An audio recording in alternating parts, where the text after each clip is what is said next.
All right, we're gonna get started in a couple minutes.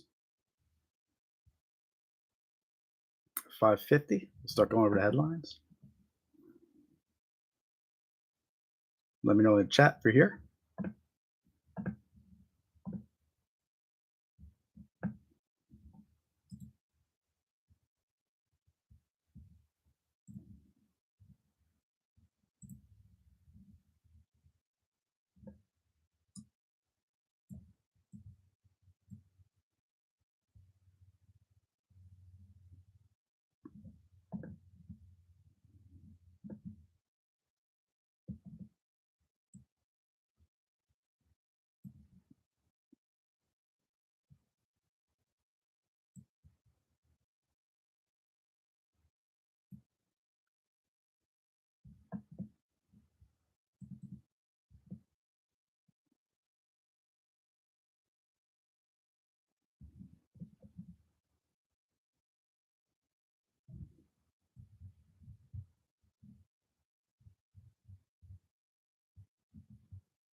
All right. Get started in a minute. Say what's up in the chat. Let me know you're here. Give me a thumbs up, a like. See if we get some more people into the live stream.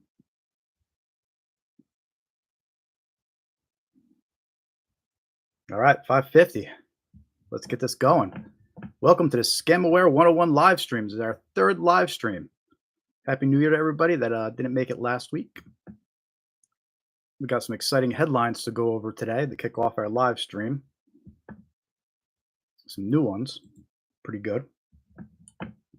Let's get started.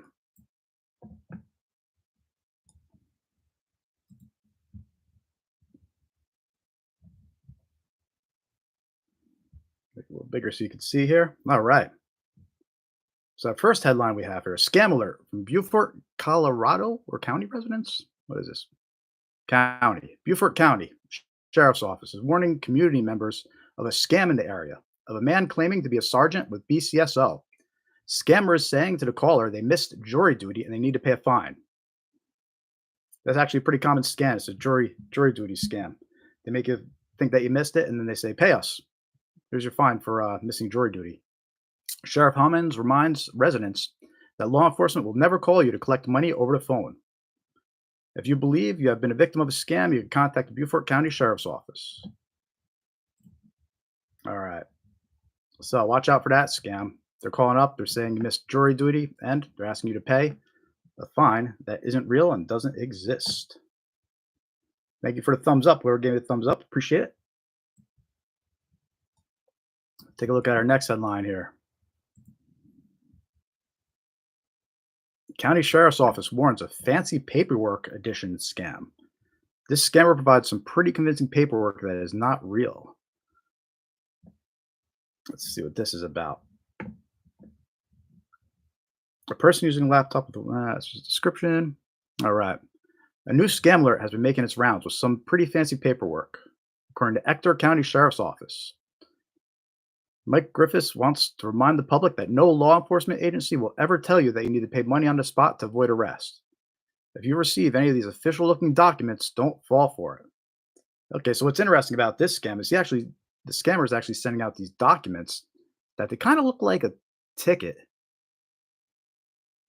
and they actually have a court order of arrest attached. Wow, so they actually modified some court documents to try and be a little bit more convincing. And it looks like right here they want you to make a payment by mailing it in, it looks like. They don't give too much information about this scam here, but I think the point is if you get notices saying that there's a warrant out for your arrest and it has these documents attached, be uh be suspicious. Reach out to the county, see if there's actually really a warrant out. It's very unlikely, especially if you're not expecting there to be one. Sheriff Griffiths has a very stern message to the person behind this scam as well. To the person behind this scam, if you're reading this, I'd love to have a conversation with you in a special room to discuss how quickly we identified your fake documents. We'll even feed you for a few years while we're at it. Ooh, Sheriff Griffiths is getting a little frisky there. All right, cool. So that's that one. Watch out for fake documents being sent out. Impersonating a sheriff. Take a look at our next one. So this headline caught my attention because it's definitely unusual. I haven't seen one like this before, and it's pretty crazy. Disturbing kidnapping scam targeting parents. County Sheriff's Office issues alert. So according to this, it looks like the scammer calls victims and it tells them their child has been kidnapped or abducted. Right? These scammers usually instruct victims not to contact the police using the child's name and other personal details unique to the victim, and then demand money for a child's safe return. Some of these calls may include recording of a child crying or speaking incoherently. That's crazy, right? Or an accomplice may be acting out the role. The scammers typically speak quickly and adopt an authoritative tone to pressure victims into sending money. If you receive such a call, always report to law enforcement and immediately reach out to your child, either at school or wherever they may be, to confirm their safety. So that's pretty wild. They're calling up and saying your child's been kidnapped. I mean, I don't know how successful that's gonna be. I think most people probably freak out and call the police. But apparently that scam's going around. They're calling around and saying that they're kidnapping your kid. Pretty nuts. So that's a new one for sure. Let's see what we got next for headlines here. If you're in the chat, say hi, give me a thumbs up. Tell me what you want to talk about. We're gonna be on for a couple hours. No set agenda, so let me know what you guys want to talk about and we can get into it. But for now, I'm going to continue with the headlines. Scam targeting Massachusetts drivers with fake Easy Drive MA toll texts. Massachusetts Department of Transportation warns. So Massachusetts drivers are again being warned about a scam claiming to be collecting payment for unpaid tolls. So this scam keeps on popping up every week when I do a search for the headlines, and this has been pretty consistent for the past couple months now. These fake toll scams. I actually did a video about this, so go check out our YouTube channel. Check out that video later. But we're actually going to be going over this scam in a little bit too. I got a bunch of screenshots we're going to share on this live stream in a little bit, and yeah, this fake toll one is pretty widespread. But in this case, Massachusetts is warning about it. Massachusetts drivers are again being warned about a scam claiming to be collecting payment for unpaid tolls. MassDOT said the scammers attempt to trick customers into sharing credit card numbers and other sensitive information by directing them to a website to pay their outstanding balance. Massachusetts Department of Transportation strongly encourages customers not to click the link contained in those messages. Right, and this scam comes in by text or by email. MassDOT said Easy Drive MA will never request payment by text. And all links associated with Easy Drive MA will include easydrivema.com.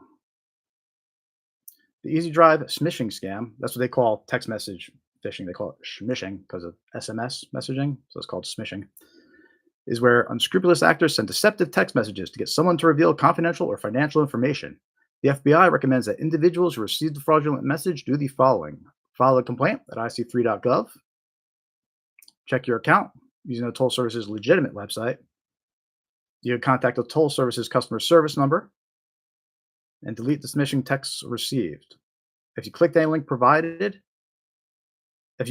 provide your information, take efforts to secure your personal information and financial accounts.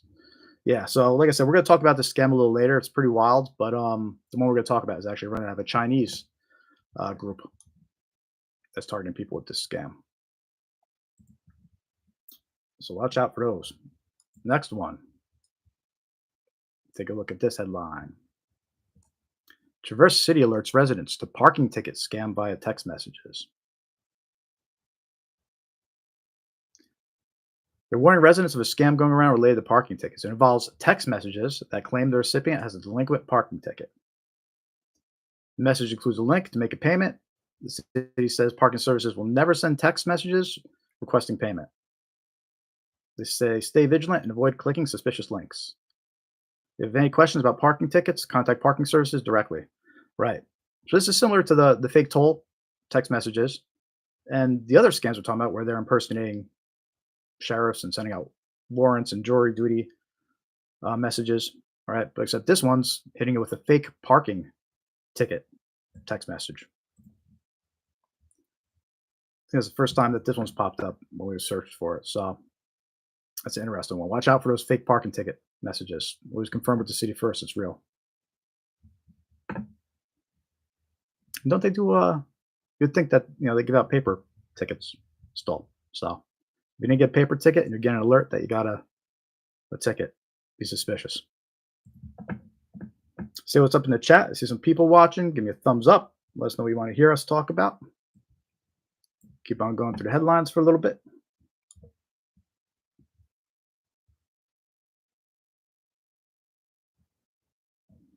CBP warns against phone scam by fake Border Patrol agents. I'm noticing a theme here. There's a lot of government agencies, right, being impersonated by these scammers. U.S. Customs and Border Protection is repeating a warning about a phone scam targeting residents nationwide to gain personal information that would bypass financial security protocols. The agency said on Sunday that scammers are posing as CBP officers and Border Patrol agents while promising money for information or threatening that law enforcement is on the way. Social media post directed to a previous warning from November that followed a spike of phone calls from concerned citizens about scammers. Read the rest of the story at Fox News. You know what? Let me click that. I want more details about this. I want to know what they're saying because that summary wasn't too great here. All right. CBP warns against phone scam by fake Border Patrol agents. Okay. It says they're targeting banking information. U.S. Customs and Border Protection is repeating a warning about phone scam targeting residents nationwide.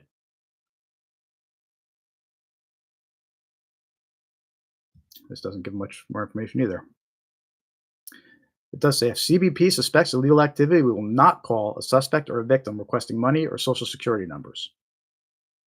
Okay. So that kind of tips me off a little bit about what's going on. But let's see what else they say here. To be clear, CBP will not make telephone calls threatening citizens that law enforcement is on the way or promising money for information. Anyone receiving a call from U.S. Customs and Border Protection about a shipment of drugs or money should recognize that it is a scam, regardless of how authentic the caller may sound. All right. So if you get any calls from the Customs and Border Protection Agency, it's probably a scam. Scammers even went as far as providing an actual CBP employee's name and phone number available on the internet for the victim to identify, the agency says. Some went so far as to give their targets fake case and badge numbers. To do your due diligence. I wouldn't trust it at all. You get a call like this, but you can always check in, reach out to the Customs and Border Protection, see if it's real, but it sounds very unlikely.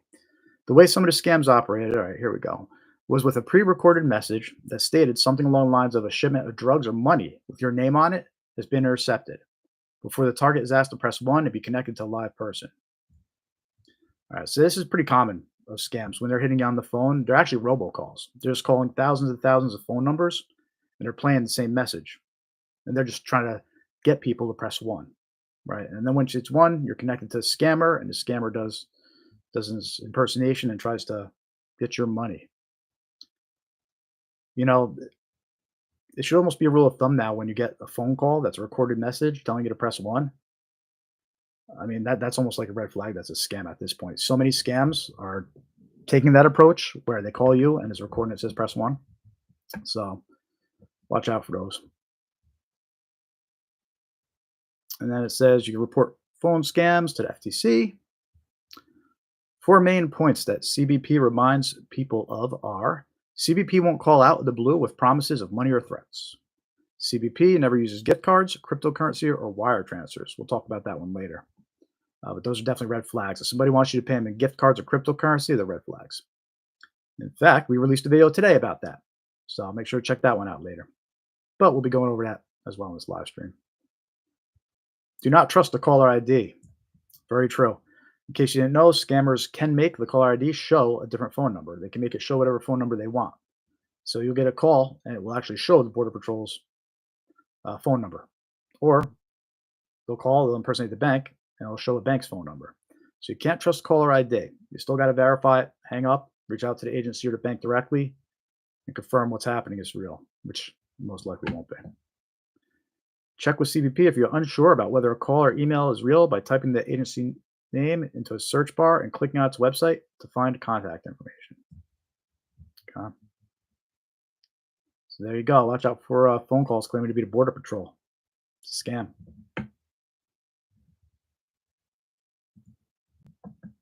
The Border Patrol doesn't call you. They just come and kick in your door and get you. Take a look at this next headline here. Thomaston police warn of new Easy Pass scam with Russian origins.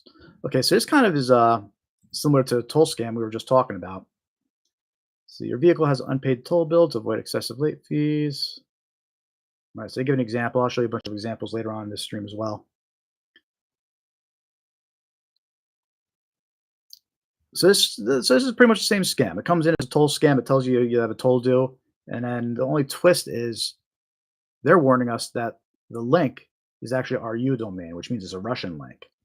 So that means that there might be a Russian group now behind this scam as well.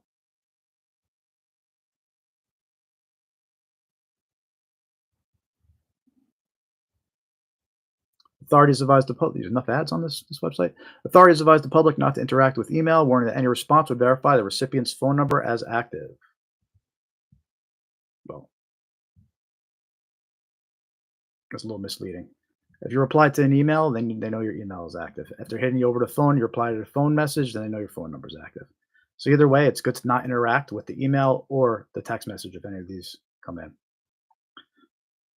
Following the included link could lead to a theft of personal and financial information, right? Because when you click that link, it's going to ask you to pay for the fake unpaid toll.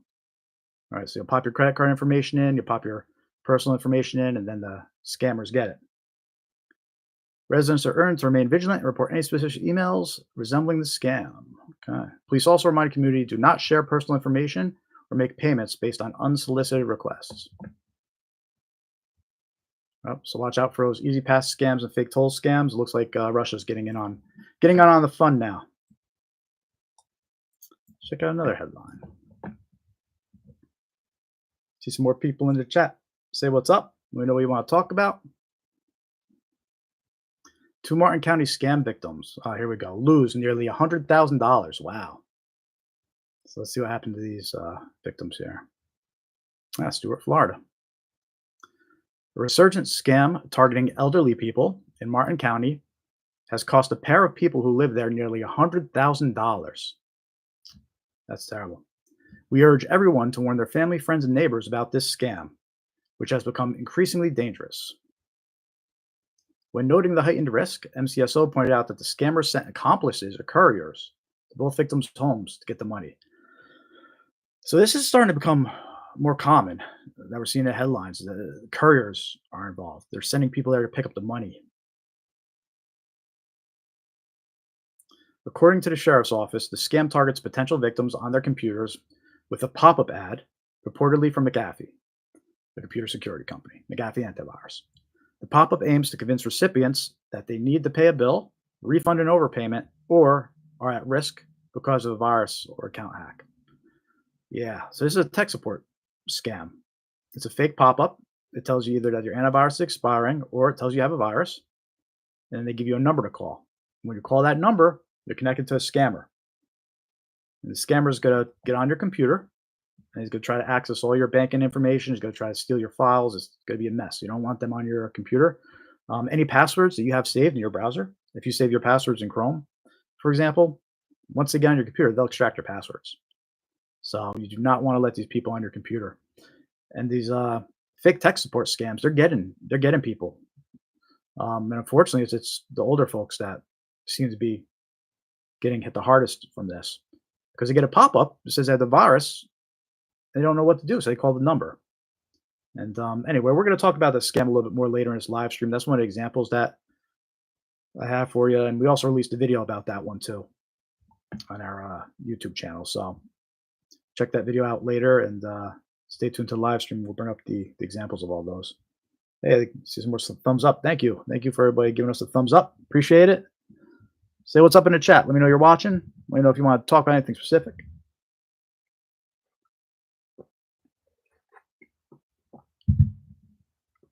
We just got monetized. I don't know exactly how all that works, but if you want to send me money, there should be buttons there. I'll take it. Let's see what else I got here. A person who responds to the pop-up is directed to an individual identified as an agent who tries to convince them to hand over a large amount of money. Anyone who sees such a pop-up is advised to delete it immediately.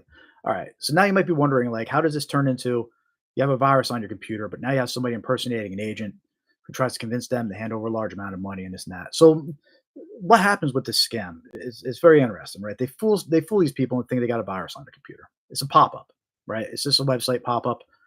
It looks real, and if you're not too computer savvy, you could fall for it, right? And this pop-up says call a number. So what happens is these victims call a number, and first it's tech support, and tech support says, "Oh, let's connect your computer, and we'll take a look at that virus for you," right? And then when tech support connects to your computer, they say, fake tech support, they say, "Oh no, it looks like your identity has been stolen, and they're in your bank accounts, and they're in your phone accounts, and they're in everything. They're on your computer. We got to transfer you over to an agent, a CIA agent that's working with this," right? They'll say it's a CIA agent or an FBI agent or somebody with the government that's actually investigating identity theft, right? So then they transfer you over to agent, and the agent starts telling you this whole story about, "Oh, we got to transfer your money and put it somewhere safe." And that's how they trick the person into withdrawing the money. The person withdraws the money. They tell them usually something about getting prepaid gift cards, prepaid debit cards, things like that. And they convince them to send it to the scammers under the fake impression that they're just sending it to another account that's safe. So it is this very uh, in-depth story. It's out there, but people get scared by it. So and that's all starts just from a little pop-up that says you have a virus on your computer, and it worked. These looks like these two people lost $100,000, right? So scammers are making money. They're gonna keep on doing it. The more money they make, the more they're gonna target people with these scams, and the more often you're gonna get targeted with these scams. So here's two victims lost $100,000 to fake pop-up alert. Again, older people tend to fall for this. You have loved ones. If your parents are older, your grandparents, warn them. Make sure they know not to go calling numbers that pop up saying they have a virus. All right.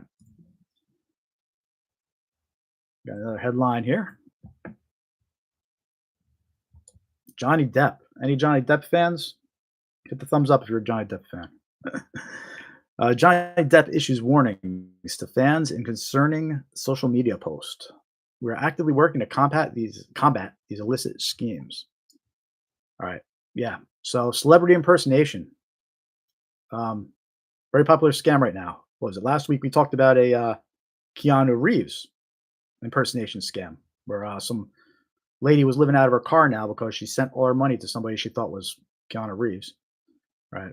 But now this week we have Johnny Depp warning us about people making fake accounts with his picture. Let's see what else they tell us. Johnny Depp has been forced to step in and issue a warning to his fans due to a rise in social media scams. The Pirates of the Caribbean star shared a post on Monday, January 6th, telling his Instagram followers that scammers are intensifying their efforts to target my fans and supporters. All right, so he's warning his fans, look, I'm not reaching out to you. It's not me. His new statement follows a similar one made in 2022. So this has been going on for a while, back when the actor was more of an online presence. His latest post, Depp, who recently appeared on a list naming the celebrities most commonly misused in scams. Oh, I'm going to open that list. We'll check that out next. Well, as part of their tactics, they create multiple deceptive social media and email accounts impersonating me and members of my team. The 61-year-old also addressed the dangers of AI, stating, "Today, AI could create illusion of my face and voice. Scammers may look and sound just like the real me." It's true. Things are going to be getting scary this year with AI. They can clone people's voices. They can make deep fake videos, right, that look like other people. They've been doing that for a while. The technology has been here, but it's only getting recognized more and more now. So, but they'll put up a video. They have a lot of Elon Musk fake videos on YouTube where it's just him on loop, right? And they have him saying, "Send Bitcoin to this address, and I'll double it." But it's a scam. But they got a video of Elon. They're able to clone his voice. They make him say it. They did that to Keanu Reeves. They're doing it to Johnny Depp. So this celebrity impersonation scams are big right now, and they're only going to get bigger with AI. So watch out for those celebrity impersonation scams. Let's see what else they say. However, we assured his fans that neither I nor my team will ask you for money or your personal information. We are actively working to combat these illicit schemes, he said, before laying down some truths for the protection and awareness of my fans. The actor revealed that he has official accounts on Instagram, TikTok, and Facebook, alerting fans to the fact that he is not active on X, Snapchat, or Discord. Right? So, you see any profiles on X, Snapchat, or Discord pretending to be Johnny Depp? It's a scam. You hear that, Megan? I know you're a Johnny Depp fan. If you're listening, watch out. Don't go falling for Johnny Depp celebrity impersonation. He also said that he does not interact directly with fans on any social media platform or via email or via chat-based platforms like Telegram, WhatsApp, Signal, or Zangi. Right? And that's always a red flag, too. I mentioned that in their newest video of red flags. When you're chatting with someone and they try to direct you to a third-party chat app like Telegram or WhatsApp, that's a red flag that you could be talking to a scammer. So keep that in mind. Depp also stated he does not offer paid meetings, phone calls, club memberships, or fan cards, adding, if you ever asked for any money for a meeting, call, membership, or fan card, it is a scam. Right? So this is what they do. They impersonate celebrities. They try to trick the fans into paying for a meeting or a phone call or a fake club membership or a fan card, like it's a signed fan card, right? That's a lot of scams all in one right there. He ended his statement again, neither myself, my team, my agent, or my family will ever contact you on my behalf asking for money or your personal information. And then here's a screenshot of his post.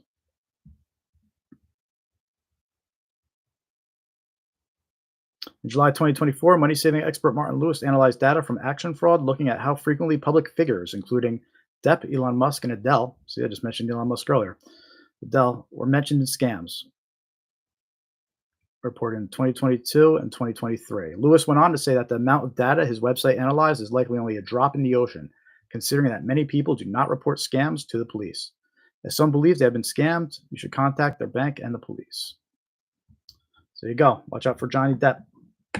Or Johnny Depp imposter, come and take your money. I see some more people in the chat watching. Give me a thumbs up. Say what's up in the chat room. Say hi. Let me know what you want to talk about. Just going over some headlines right now. All right, so here's that link that they said where it was a list of the most common celebrity scams. Taylor Swift. Others lost money to Taylor Swift. Huh. Related scams. Let's see.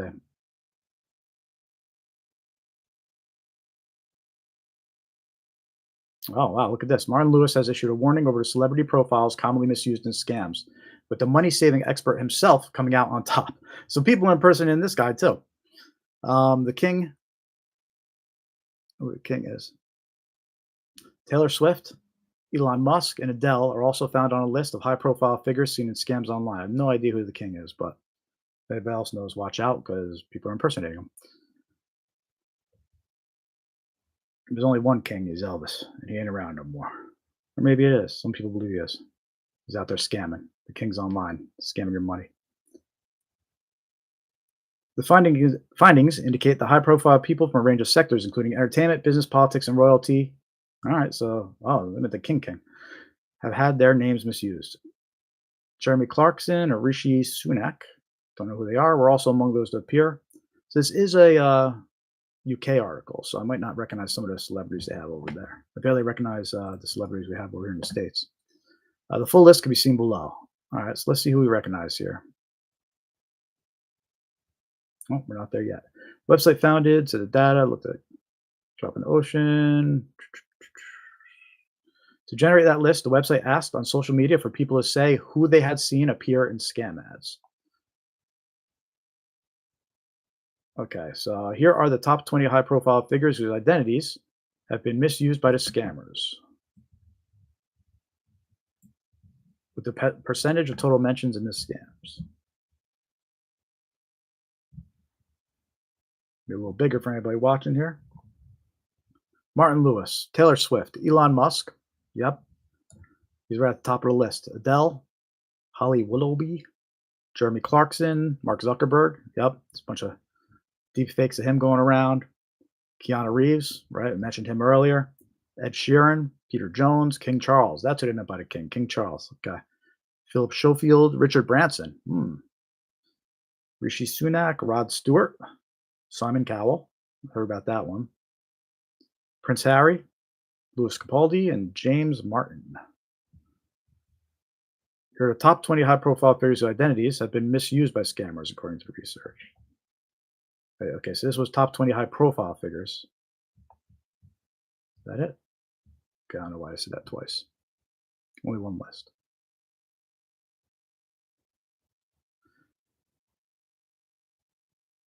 It's likely that the criminals pumping out these scam ads effectively use their own in house dark web digital marketing teams, researching which celebrities and advert types get the best click through rates and honing the way they work to be able to attract more victims. Almost certainly, they'll be collecting data on each public figure's power to draw people in and how many people who respond to a celeb in an advert then go through to part with the money.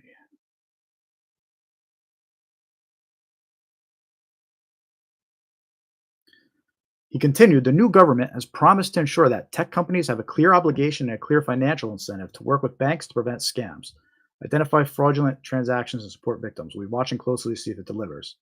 Yeah, we'll be watching over here from the States too to see how it goes. Mentions of cryptocurrency, investing, retirement planning, and promises to get rich quick are particular warning signs to look out for in scam ads. Claims about scandals involving celebrity may also turn out to be scams. Website links connected to supposed scandals may take people to investment scams. So you get for watching celebrity gossip. Watch out. They'll scam you.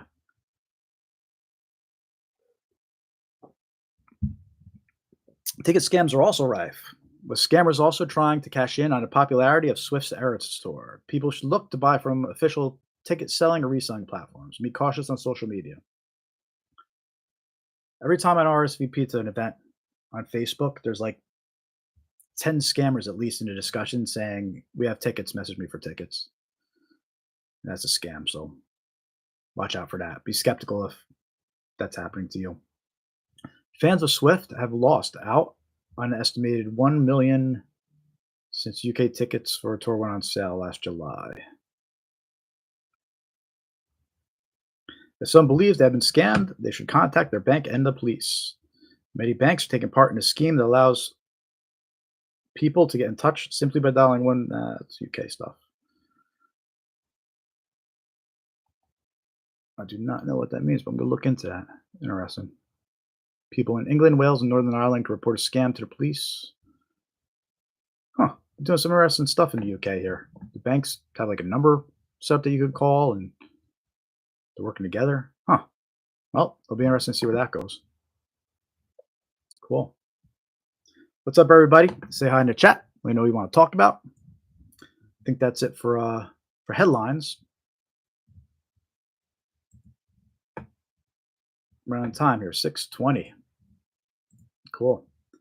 So maybe we'll talk about some of these common scams next. We touched a couple of them in the headlines, but we'll definitely go into more details about these. I try to mention these each week on the live stream. They're pretty popular scams right now, and they're important to be aware of them. If you want to hear about any specific scams too, let me know in the chat, and if I have any resources on them or know about them, I'll definitely go into it. Otherwise, I'll do my research and I'll have it for you next week. I'm always looking for new content and new scams to talk about. All right. Common scams. Let's start with the undeliverable package scam. This one was crazy during the holidays for like the past 2 months. I'm sure it's still crazy right now. It's probably slowing down a little bit though. But the scammers know that it was a busy time of year for packages. So what they like to do is they'll use this undeliverable package scam. and they're targeting people through text message, through email. Yeah, let me go bring up some examples for you. And so many people are getting targeted by this scam. It's probably one of the most popular scams in the last few months, definitely.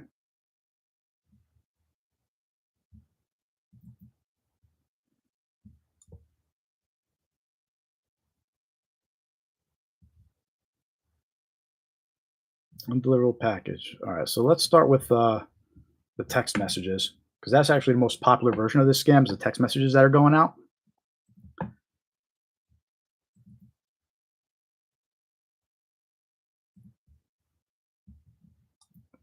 And we did a video about this one too. So if you want to check out the video later, it's on our YouTube channel. But basically, let's start with a different example here. All right, so what these scammers do is they send out text messages like this, right? It says the USPS package has arrived at the warehouse and cannot be delivered due to an incomplete address information. Please confirm your address and a link within 12 hours. All right, and they have all different versions of these texts. Like this one says that it's at the warehouse and they can't deliver it because there's something going on with the address, right? But then there's another one here that says, due to an invalid address, you have a package that needs to be delivered. Right? And they give you 24 hours to update your address. And then they include a link on the text message. So this one's some .uk link. This one's some .top link. Right? So they're not real websites. And USPS will never actually send out text messages like these. And these examples, we're using USPS, but the same scam applies to FedEx and UPS, DHL, any other delivery service. You need to watch out and be aware of this scam because the scammers are sending out the notifications, impersonating all of these different services. There's some Amazon versions of this scam, but basically the gist of it, they say they can't deliver a package for some reason. And then it includes a link. And when you click the link, it's going to take you to a website that asks you, or at least in this case, what it usually does is going to ask you to pay a redelivery fee. You put in your credit card details and it actually gets sent to a scammer. Right. So again, USPS, FedEx, UPS, they don't send out text messages like these. Right. So if you get text messages like these, don't click the link. If you do click the link, don't put in your credit card information. I assure you, these are fake text messages. You do not want to fall for this scam. Right. So a couple examples just to show you how various this this scam is. So in this example we have on the screen, it's just a direct text message. Right. Somebody texted you, scammer texted you, and it's got the link telling you to click it. Right. This one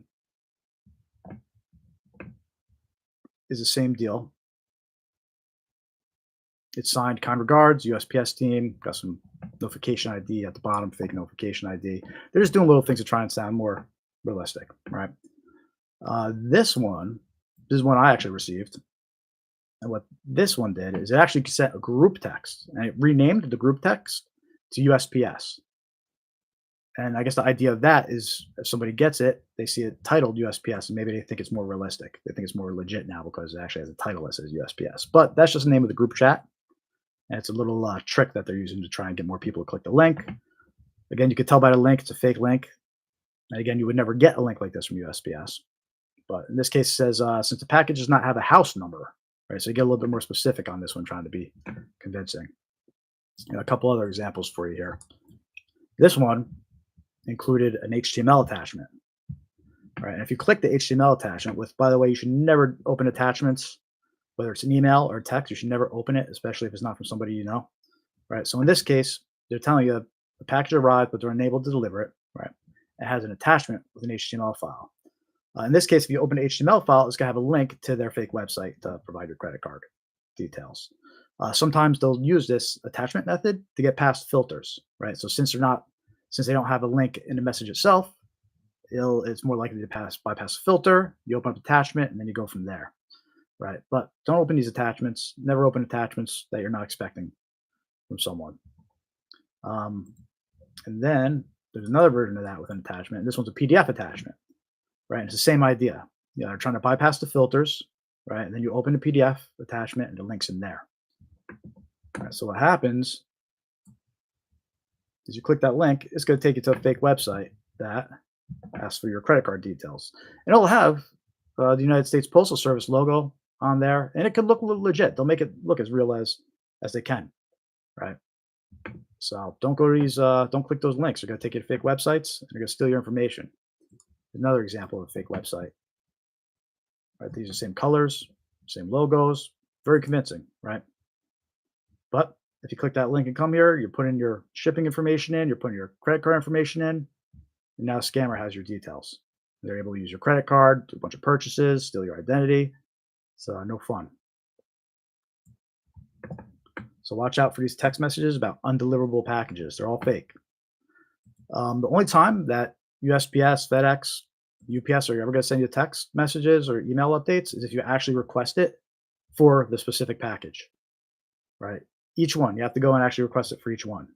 So unless you actually specifically requested a notification about a package, you're never going to get a message about it. So in other words, don't trust these random messages that come in telling you they have undeliverable package, whether they're impersonating USPS, FedEx, UPS, DHL. Watch out for this scam. It's the busiest time of year has been the past couple months because the holidays, everybody's expecting packages. So this scam really picks up. Again, I expect it to slow down a little bit now, but it's not going to go away. So important to be aware about it.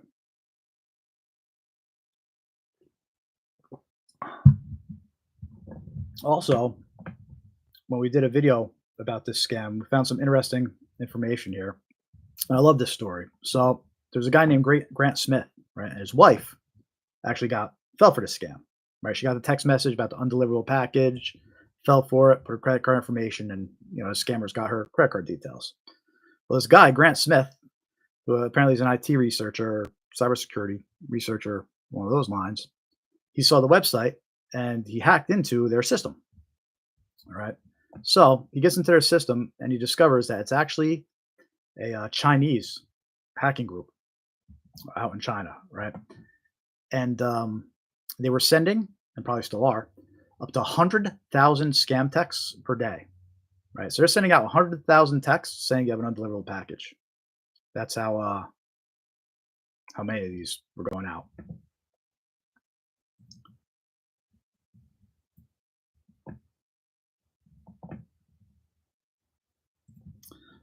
Smith tracked down the Chinese language group behind the mass smishing campaign, hacked into their systems, collected evidence of their activities, and started a months-long process of gathering the victim data and handing it to the USPS investigators and the US bank, allowing people's cards to be protected from fraudulent activity.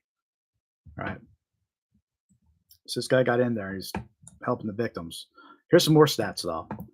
In total, he said that there were people entered 438,669 unique credit cards, right? So that's almost, 500,000 unique credit cards that these scammers got. And this article is old. They definitely cracked them 500,000, maybe 1 million by now. But yeah. So you want to know why the scam's so popular? Because people fall for it. They had 438,000 unique credit cards. According to his research, he says that many people entered multiple cards each.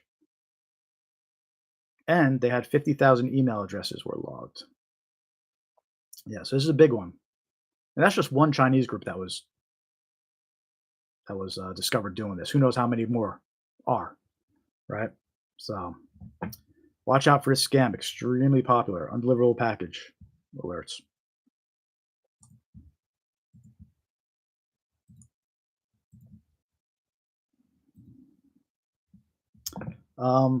So that was the text message version of this scam, but there's actually an email version of this scam too. I think it's interesting about the email version. This one popped up during Black Friday. We actually were the first to discover it. We were the first to document it. We were first to take screenshots and then warn everybody about this email version of this scam. We did a video of it. And what's interesting is they took the same approach where they sent you an email saying you had an undeliverable package, right? But they impersonated FedEx or UPS. And what they did was instead of asking you to enter your credit card for delivery, for redelivery, what this does is it says that they're sorry for the delay and they're offering you a compensation gift. All right. So here's the FedEx version of that email. This is the actual email that we received November 16th. Right, the FedEx version of the email. And then here's the UPS version of this email received November 22nd, right? And it's the same layout, same idea, same buttons. Get your compensation now, right? And what happens is you click that button, it takes you to a fake retail website, and it offers you all these products that are worth over $100, but they say just pay for shipping, and that's a scam, right? So if you get these emails offering you compensation, whether it's from UPS, FedEx, USPS, they're a scam. None of these delivery services. It'd be nice if they offered us free gifts every time a package was delayed, but they don't. So be aware that this is a scam if you get any of these emails. Which brings us to the fake retail website scam. So let me show you some screenshots of how this works. And this one also picks up more during the holidays, but they're up all year round. There's fake retail websites all year round. So the rule about these fake retail website scams is if it sounds too good to be true, it probably is, right? So be very suspicious of special offers where you just have to pay for shipping. Um, so this is a screenshot of one of the pages that if you clicked on that previous email to get compensation, it took you to this fake retail website. It has a Black Friday banner across the top of it, right? And they're offering these headphones, $175 pair of headphones, right? And they're saying, get it for $8.95, just pay for shipping. Guys, too good to be true. So, but what would happen? You put in your shipping information, you put in your credit card details, and a scammer's going to get it. All right. Here's another page that was part of that scam. In this case, they're offering a portable heater, and notice they say it's worth the same price as the headphones were, 175 bucks, right? Well, you can get it for $869. Just pay shipping.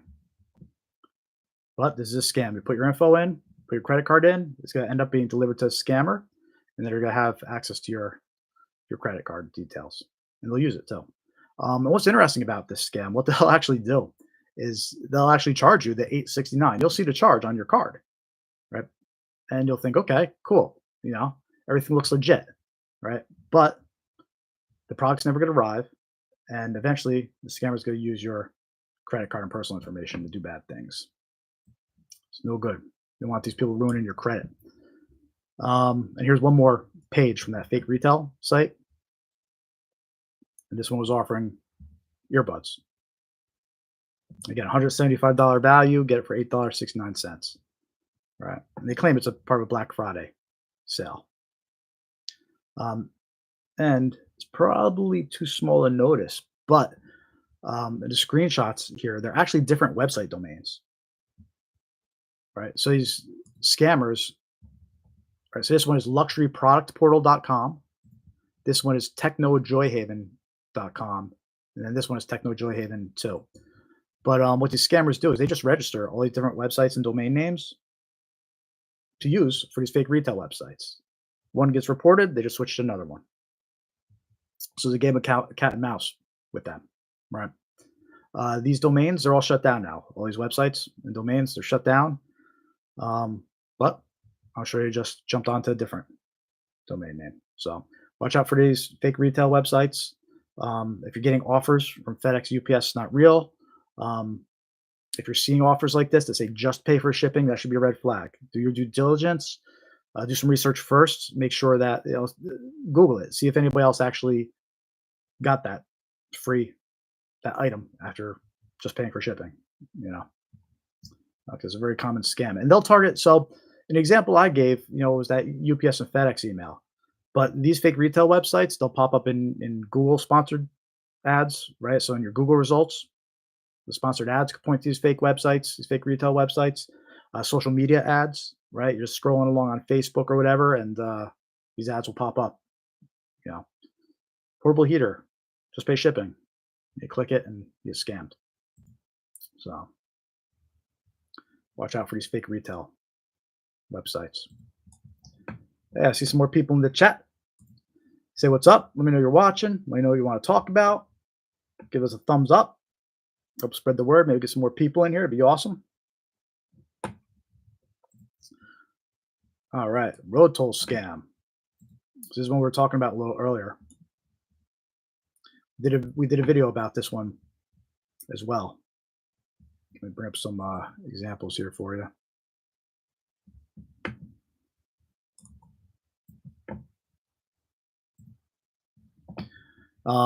Yeah, so these scam, they're impersonating everybody. These fake road tolls, right? They send out text messages. They're also targeting people by email as well. But basically, they say that you have an unpaid toll due, right? And then it includes a link to pay the toll. And it works the same way to unpaid, undeliverable package scam works, right? You get the text message, the link says you have an unpaid toll that's due. You click the link, and it steals your credit card details. Um, Also, it can install malware on your device too. So you don't want to click those links. Even if you're curious, it's not worth the risk. But this scam, it impersonates SunPass, Peach Pass, Quick Pass, Good to Go, Easy Pass, the North Texas Tollway Authority, Drive Easy Maryland. We just read about Drive Easy Massachusetts being impersonated, right? Fast Tracks over in California. So this scam impersonates all the Department of Transportation toll services. All right. We have examples from so many states here. Um, right. So here's one for California. California toll services. Our records indicate that your vehicle has an unpaid toll invoice. To avoid additional charges of $64.90, please sell your balance of $649. Right. And then it has a link that actually says fast track in the address, but it's a fake website. Right. And how this works is they're trying to tempt people to just come pay a $6 fee, right? Avoid a $64 charge. They figure people are just gonna be like, it's $6, whatever, click the link and pay it, right? But then they get your credit card details. So that was California. Here's one for Florida SunPass, right? This one to avoid additional charges of $75. Sell your balance of $759. Okay, and then they got a fake website here, SunPass Tolls. And you'll notice some little things that like in this text message, they got $sign twice, right? So like that's a little tip that something's not right. If it was first of all, they don't send text messages at all like this, but if they did, they wouldn't be formatted like that with like $signs. So like little grammar and things like that are always a good indicator too if something's a scam. But the whole point of this is that these toll services, they don't send these text messages, right? So if you get these text messages, they're fake. They're a scam. Don't click the link. Here's another one for Illinois. Illinois Tollway. We notice an outstanding toll amount, $12.20. Avoid a late fee of $50. And they registered a website, illtollwayservices.com, which is a fake website. Don't trust it. Jersey, my home state. Your recent trip through New Jersey toll point has incurred an extra $4.15 charge. To avoid late fees, sell your balance immediately. Right. And they registered a fake website, New Jersey Easy Pass. So, fake text message, you get these, don't trust them. Here's one for New York Toll Services. We have noticed unpaid toll invoice for your vehicle. To avoid an extra charge of $150, please sell your balance for $589. And then you got a tollsbymailny.com fake web address. Got a few more examples here for you. They all pretty much follow the same format though. North Carolina Toll Services, right? A standing toll charge, $69.99. They register the site ncquickpassinvoice.com, which is a fake website.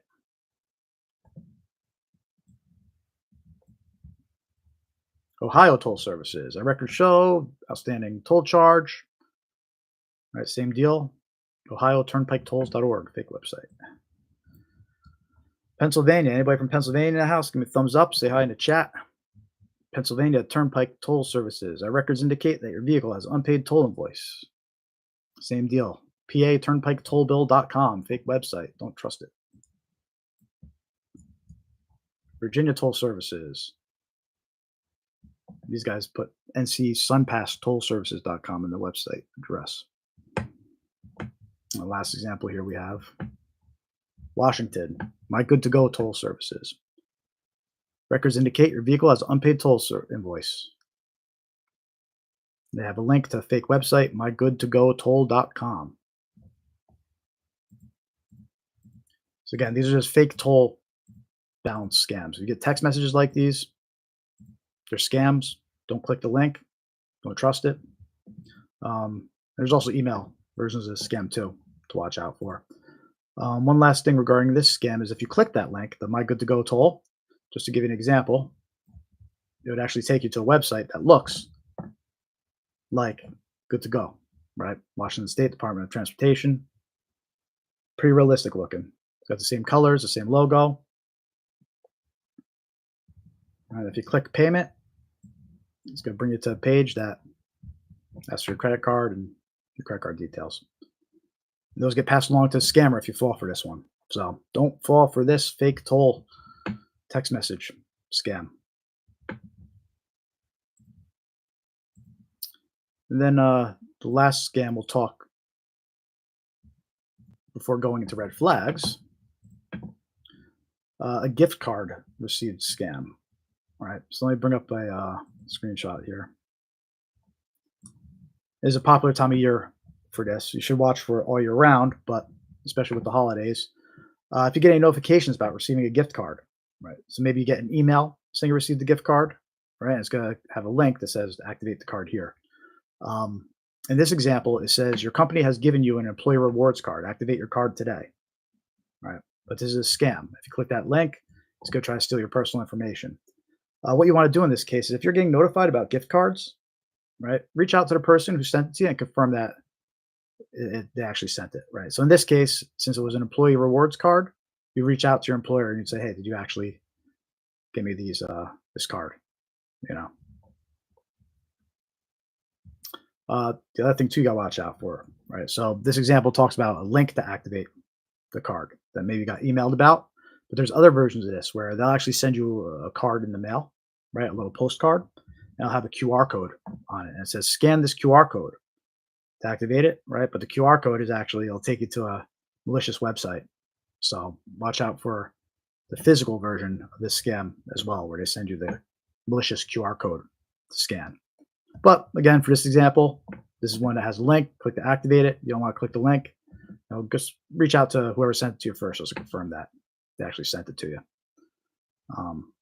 And don't trust it just because it says it's from somebody you know. The scammers, they know who you know. They know your friends. They know your family. They'll insert a name in there and not think twice about it. So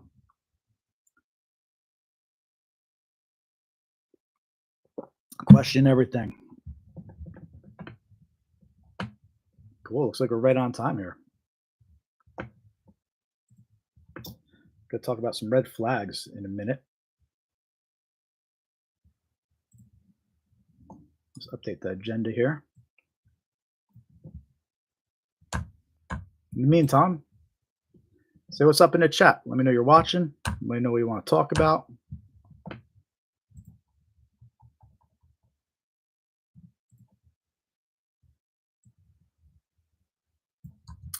So I think we'll talk some red flags and then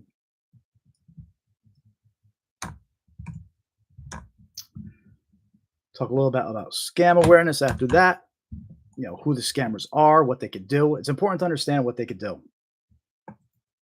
Also important to understand what they know. And then after that, we'll get into some more common scams here.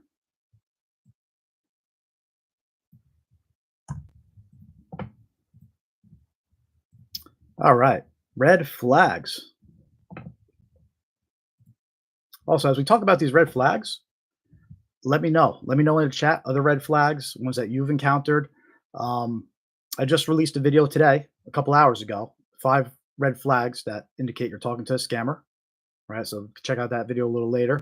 I'm actually going to bring up the slides now and go through the red flags. But leave me a comment. Let me know what other red flags that you've seen, and I'm going to do another video about these. There's definitely more than 5, right? So I want to hear from you. All right, so red flags. Bear with me 1 sec. I'm just bring up the slides.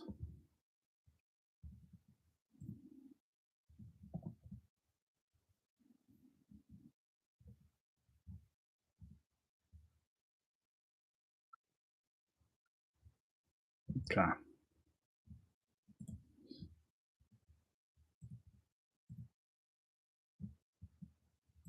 Not getting much interaction in the chat from anybody. Give me a thumbs up. Let me know you're watching.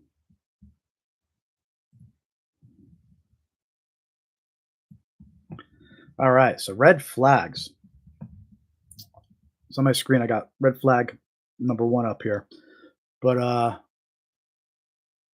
before we talk about that, so the reason why it's critical to be aware of these red flags is because when we're reading about the headlines, for example, that we opened up this live stream with, we read these headlines, right? But then we learn about as we hear the victim's story, we learn about the red flags.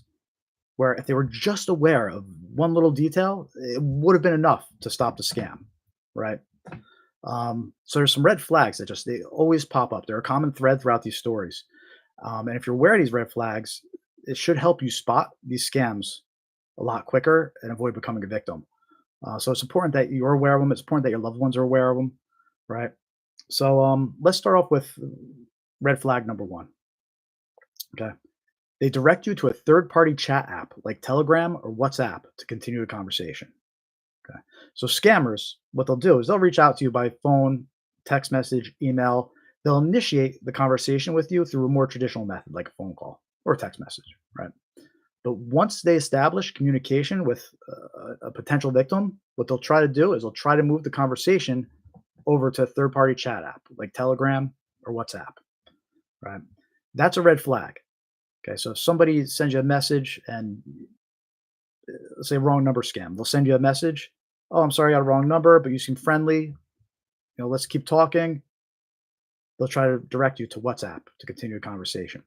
The reason they do this is because for scammers, it's much easier to communicate with victims in other countries by using WhatsApp instead of trying to text through different mobile lines and things like that. It's just much easier to communicate with victims from all around the world using an app like Telegram or WhatsApp.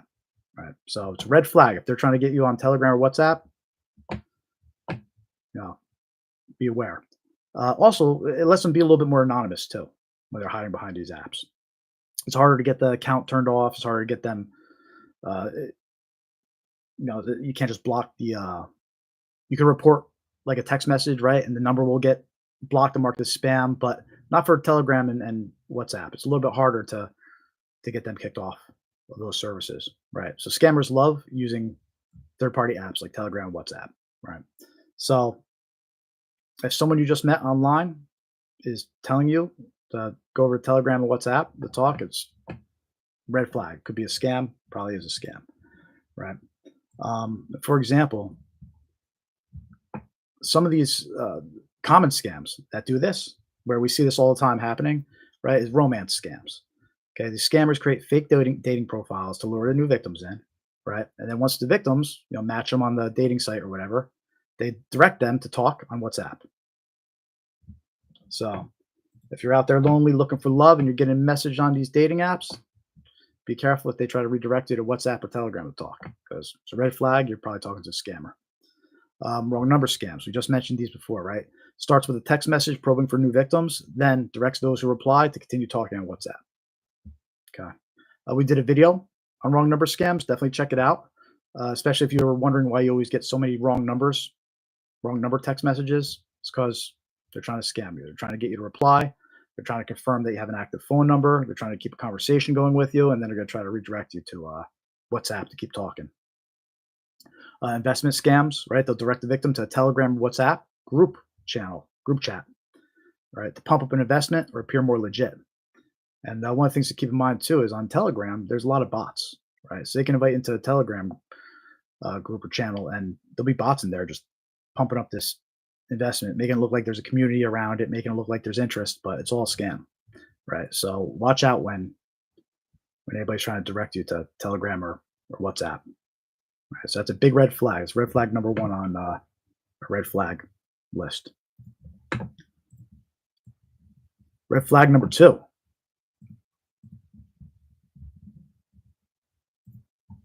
I see some more people in the chat. Let me know what you want to talk about. Say hi. Give us a thumbs up. Maybe get some more people in here. Red flag number two. They request payment in gift cards, prepaid cards, cryptocurrency, or depositing cash at a Bitcoin ATM. Right. So if someone's requesting payments from you in one of these ways, it's a very big red flag. That's probably a scammer. Okay. Gift cards, prepaid cards, and cryptocurrency.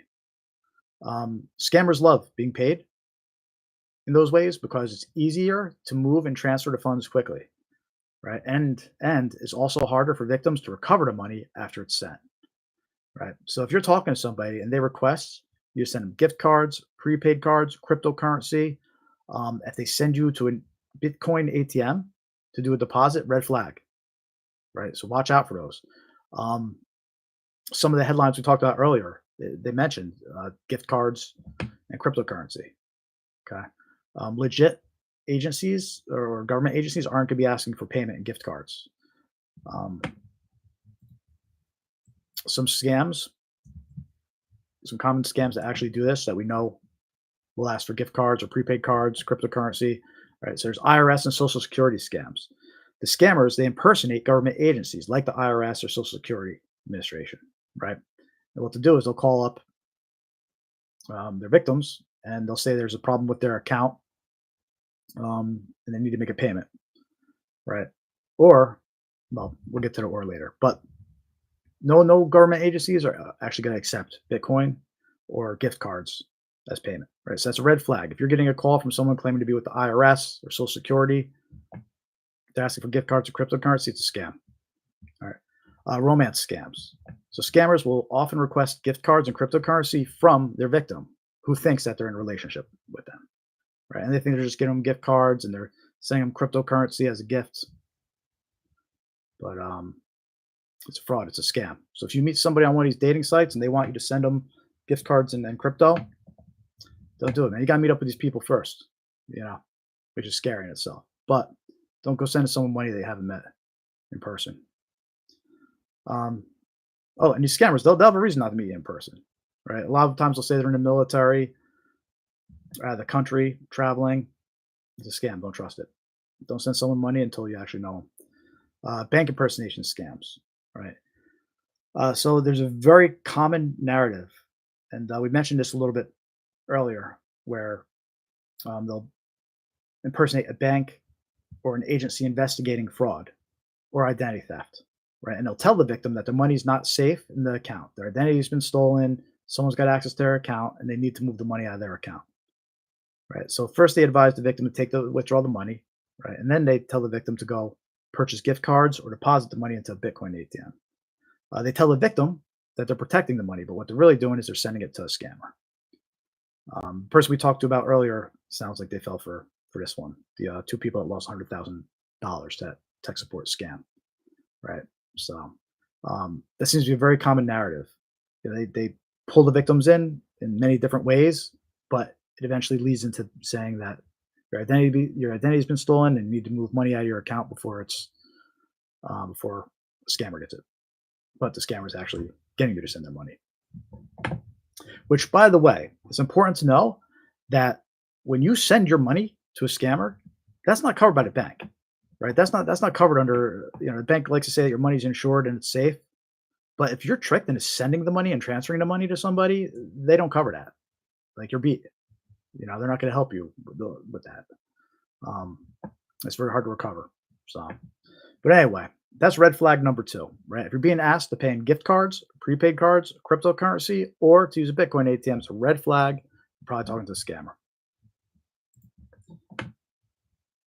Let's take a look at the next red flag we have here.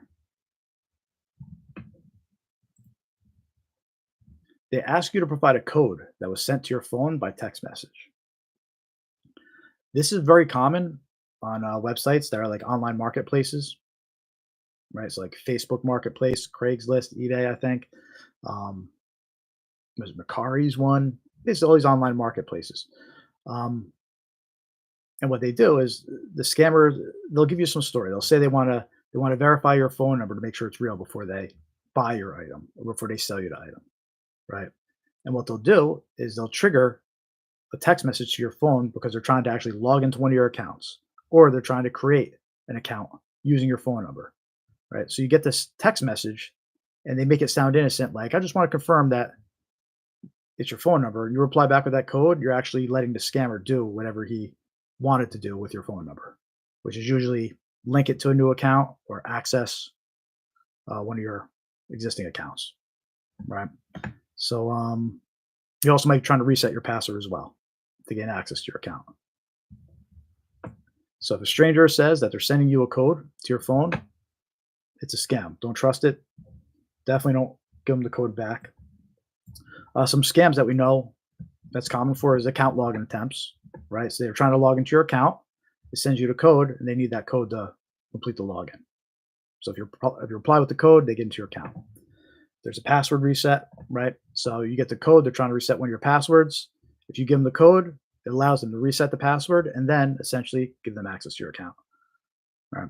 And then there's the Google Voice scams, right? So what these scammers like to do is they'll create a Google Voice account, and they'll use this account to make outgoing phone calls for their scams. They'll use this Google Voice account to reach out to new victims, right?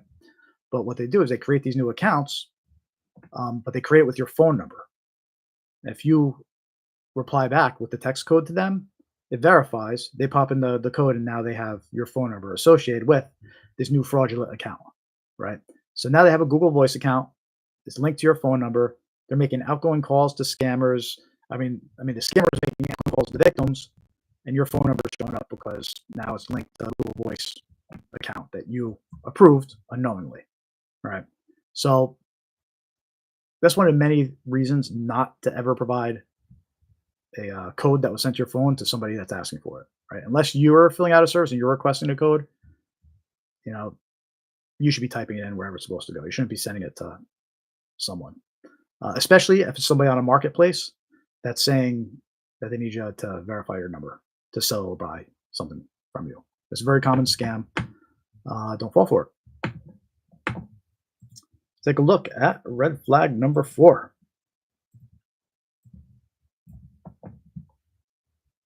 They ask to connect your PC to assist or investigate an issue.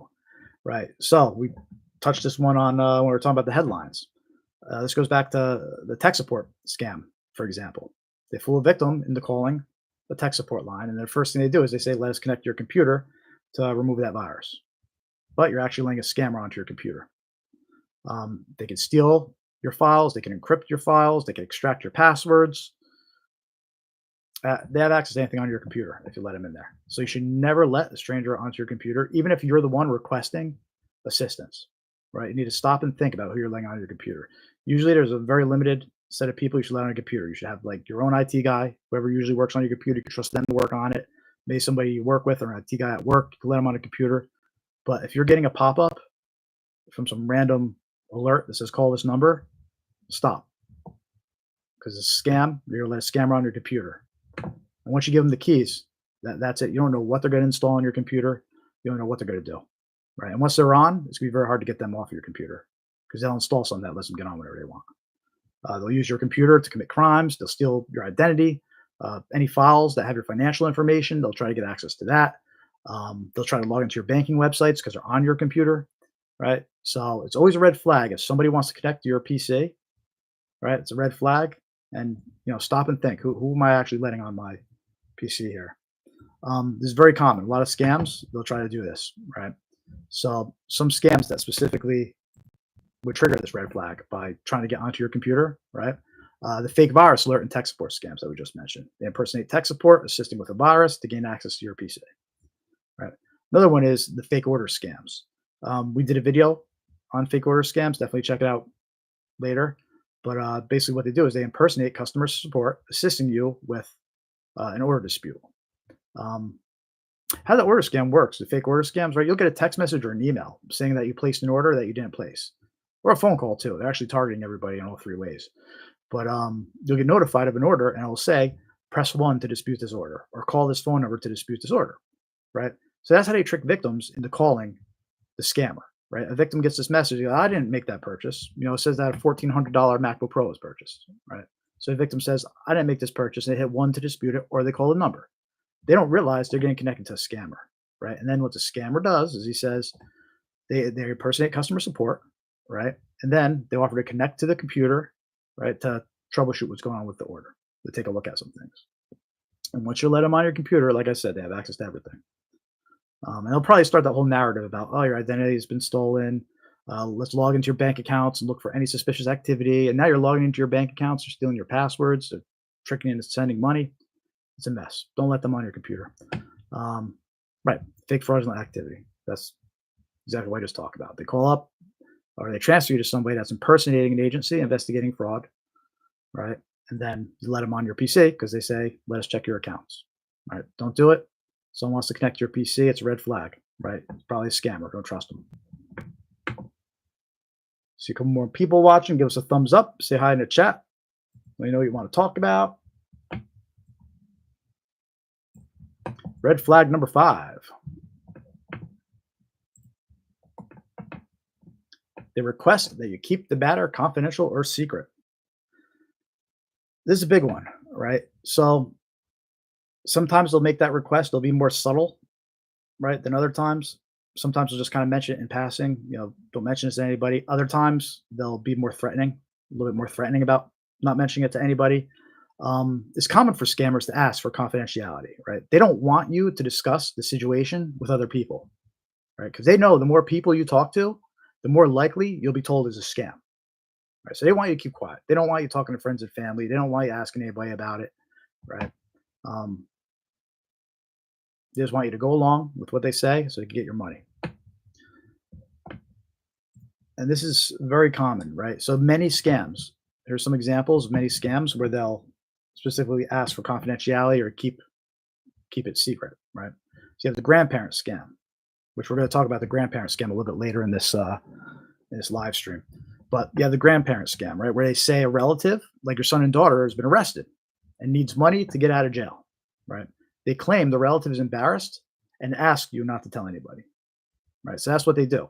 They ask you not to tell anybody because your son or daughter is going to be embarrassed about the arrest. So they ask, please don't tell anybody. In the meantime, send us money so we can release them. But that's part of the scam. They're trying to stop you from mentioning it to anybody, at least until you get their money. Investment scams, right? They'll tell you they have an inside tip, not to tell anyone, right? A price is just for you. Don't tell anybody else about the price. Right? They'll say these things, to keep you quiet about an investment scam. Inheritance scams. These guys are usually impersonating law offices. About a month ago, I actually got a letter in the mail with what it is, an actual physical letter, snail mail, right? So they're still hitting you in snail mail. Watch out for it. But these letters impersonate law offices, and it's usually a fake story about regarding an inheritance. Maybe it's like an insurance policy, life insurance policy or something like that, or a relative that had a lot of money and now you're getting inheritance because you have the same last name. Some made up story, but it's on official looking letterhead, right? Official looking law office sounding name, logo. And usually in those letters and notes, they'll request confidentiality. And then we have the fake fraudulent activity, right? So this one I bring up a lot because right now that whole narrative about we're investigating fraud, we're investigating fraud. Let us connect your computer. We're investigating fraud. You need to remove the money from your account because somebody's in there, right? In this case, they're investigating fraud, right? But they request confidentiality because they don't want you to risk their investigation, right? They're telling you about the investigation because somebody's in your account. But if you tell anybody else about this, you can blow the whole investigation, right? So they tell you to stay quiet. And it's all a lie. It's a scam. They just don't want you to go asking anybody's opinion or telling anybody about this because the more people you tell, the more people are going to turn around and tell you it's a scam, right? So that's red flag number 5, right? They request that you keep the matter confidential or secret. Sometimes more subtle than other times, but you should be on the lookout for that. Anybody wants to keep it confidential, it's a red flag. All right, cool. Any thoughts? Give me a thumbs up if you're watching. Let me know how you found us. Let me know what you want to talk about. I'm just going to keep going through my agenda here, but I can always switch it up if anybody wants to talk about a specific scam. Or wants to share a story about something they ran into. So that was red flags. We just released a video about that today. It's a pretty cool video. So check that out later when you get a chance. Give it a thumbs up. Spread the word. Always appreciate it. All right, so next thing we're going to talk about, a couple minutes ahead of schedule here. We actually usually get through this one pretty quick. All right. So, scam awareness about the scammers.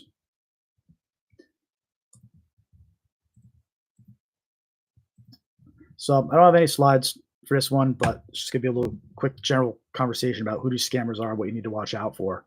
Um, and feel free to participate in the chat too. But so these scammers, who are they? Right.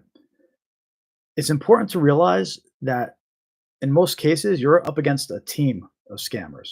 You're actually there's an entire call center full of scammers that do this for a living. It's their job. They're there from 9 to 5, answering the phone of people that get fooled into calling the lines, the fake help desk lines, right?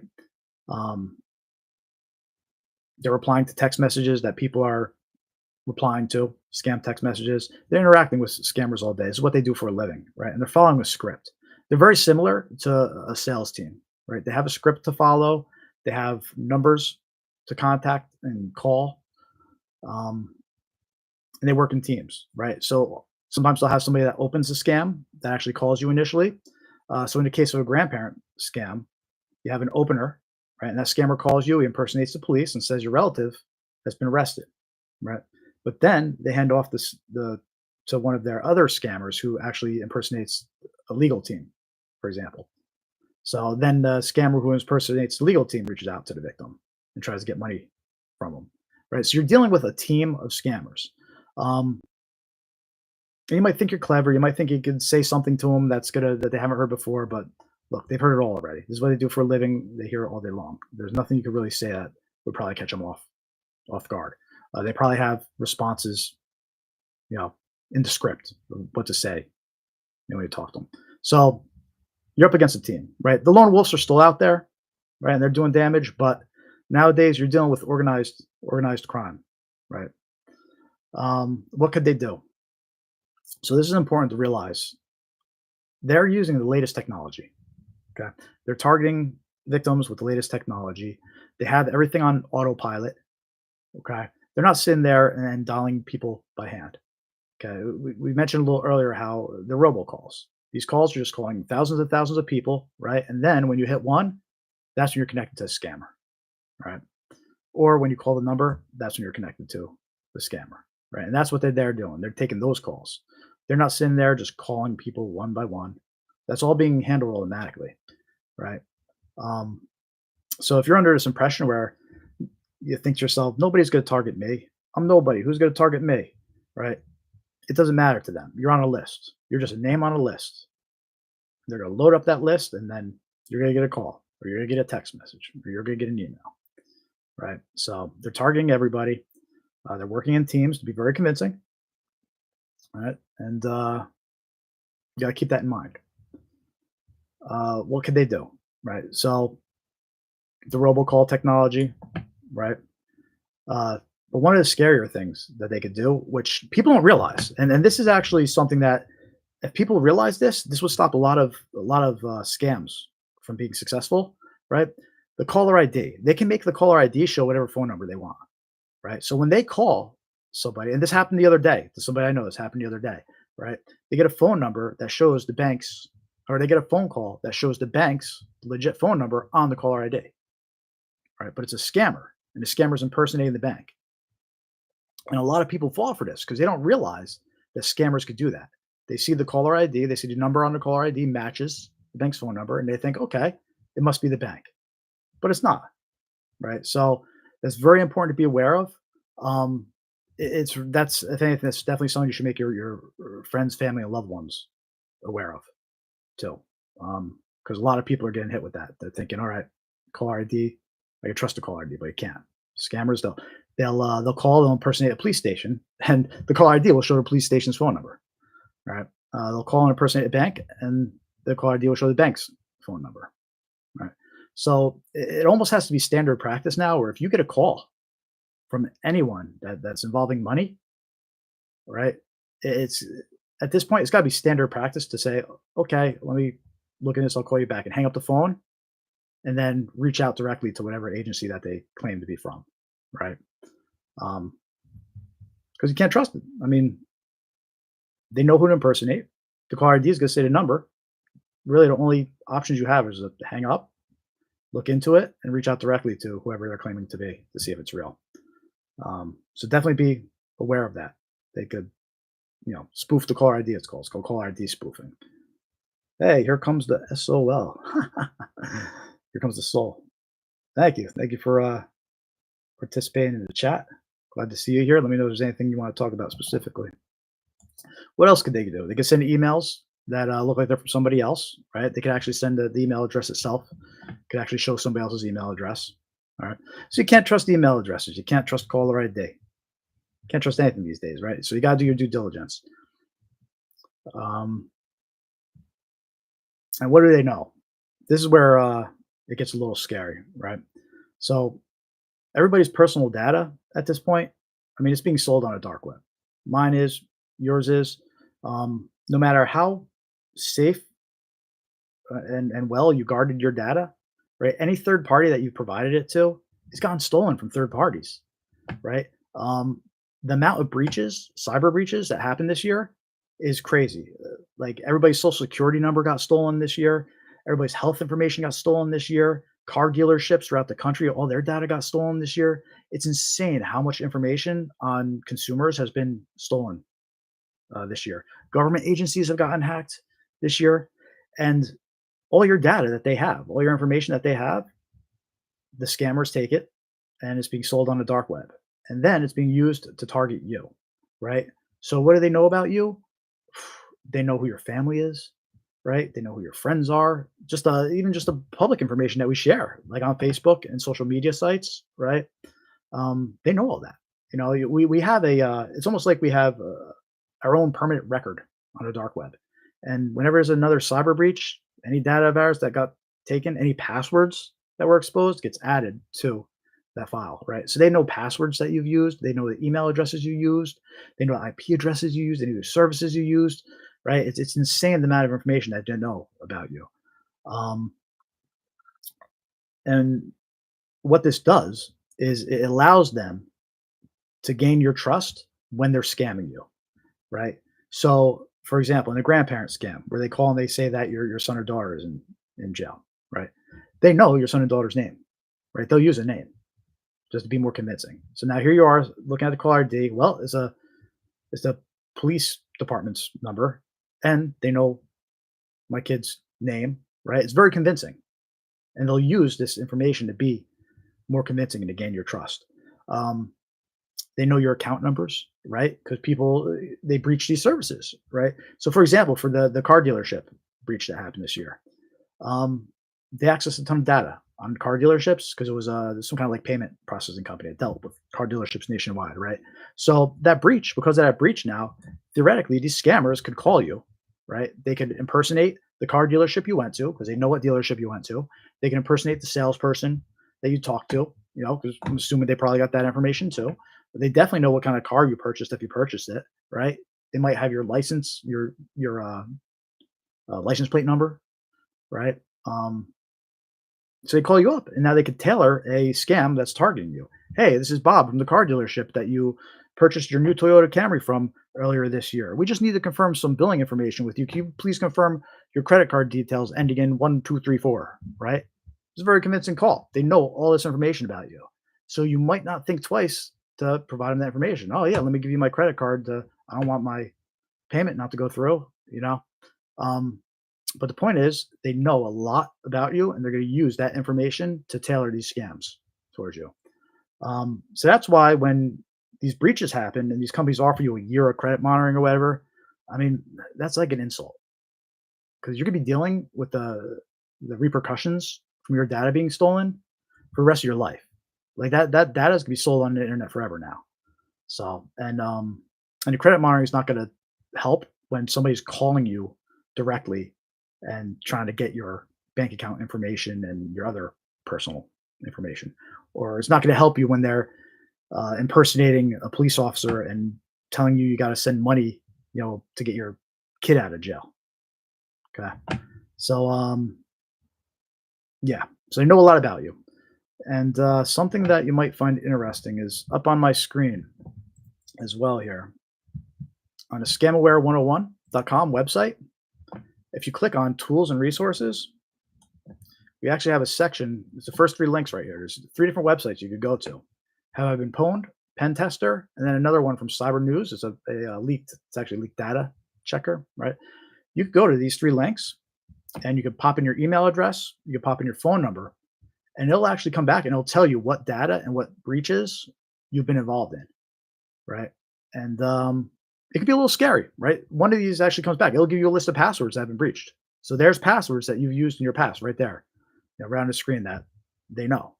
So I highly recommend that you check out these three links and see what data is out there about you. It's important to know. Um, you might do this check and it comes back with a password that you're using on other accounts. Right? It's important to know that you got to change that password because what they'll do is they'll try your email address and password. They'll get it from like some random breach, right? And they'll have your email address and password just related to that breach. But they'll take that email and password and they'll just try it against all the bank websites and they'll see if you're using the same password for any of your banking websites and any other popular websites. They'll reuse the information. They'll try it out and see if it works. So that's why you might have heard it's important to use different passwords on different accounts, right? You don't want to use the same password across multiple accounts because if one gets hacked, they're going to take your username and password, they're going to try against all these other accounts. If you're using the same password, then they're going to get into that account too. But anyway, definitely come here, check out the data breach lookup tool. It's right under tools and resources on the Scamware 101 website. You just come here, tools and resources. And the first three links, there are three different, they're free, the three different services. Just do a check. Try to sell you something afterwards, but you can still do the check for free.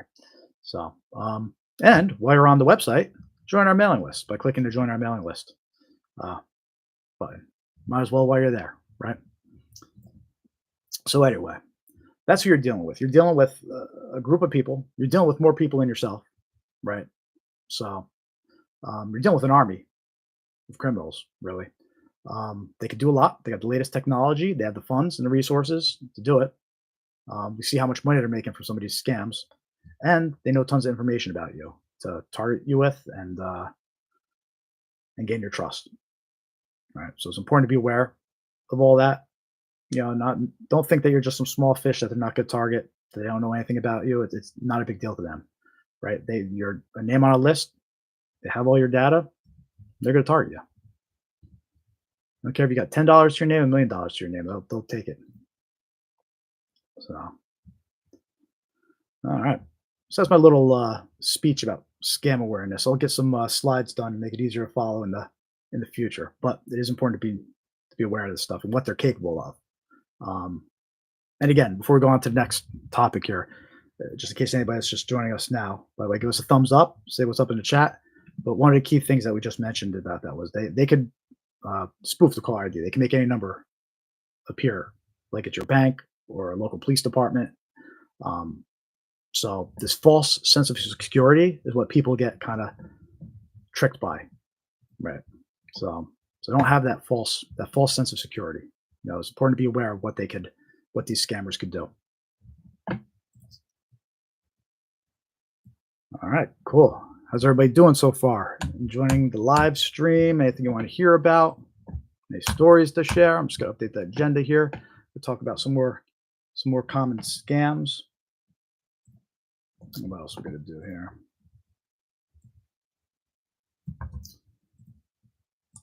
Yep. Some more common scams. We're going to get into that in a minute or two here.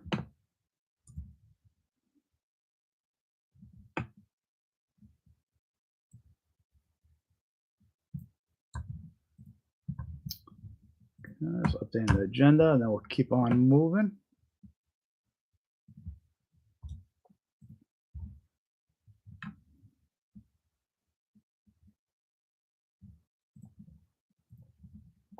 All right, cool.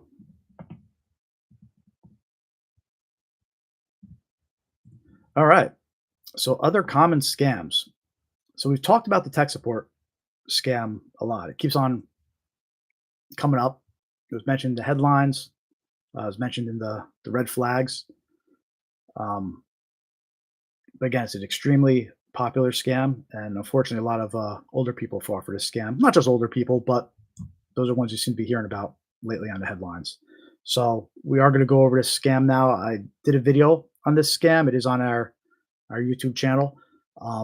It's actually one of the videos that I feel like it should have got more views than it did because it is a very important scam to be aware of. It's not one of my most popular videos, which is a shame, um, because it is important that people they need to be aware of this one. A lot of people are losing a lot of money to this. A lot of people are losing their life savings to this one. So, um, tech support scams. So, how these tech support scams work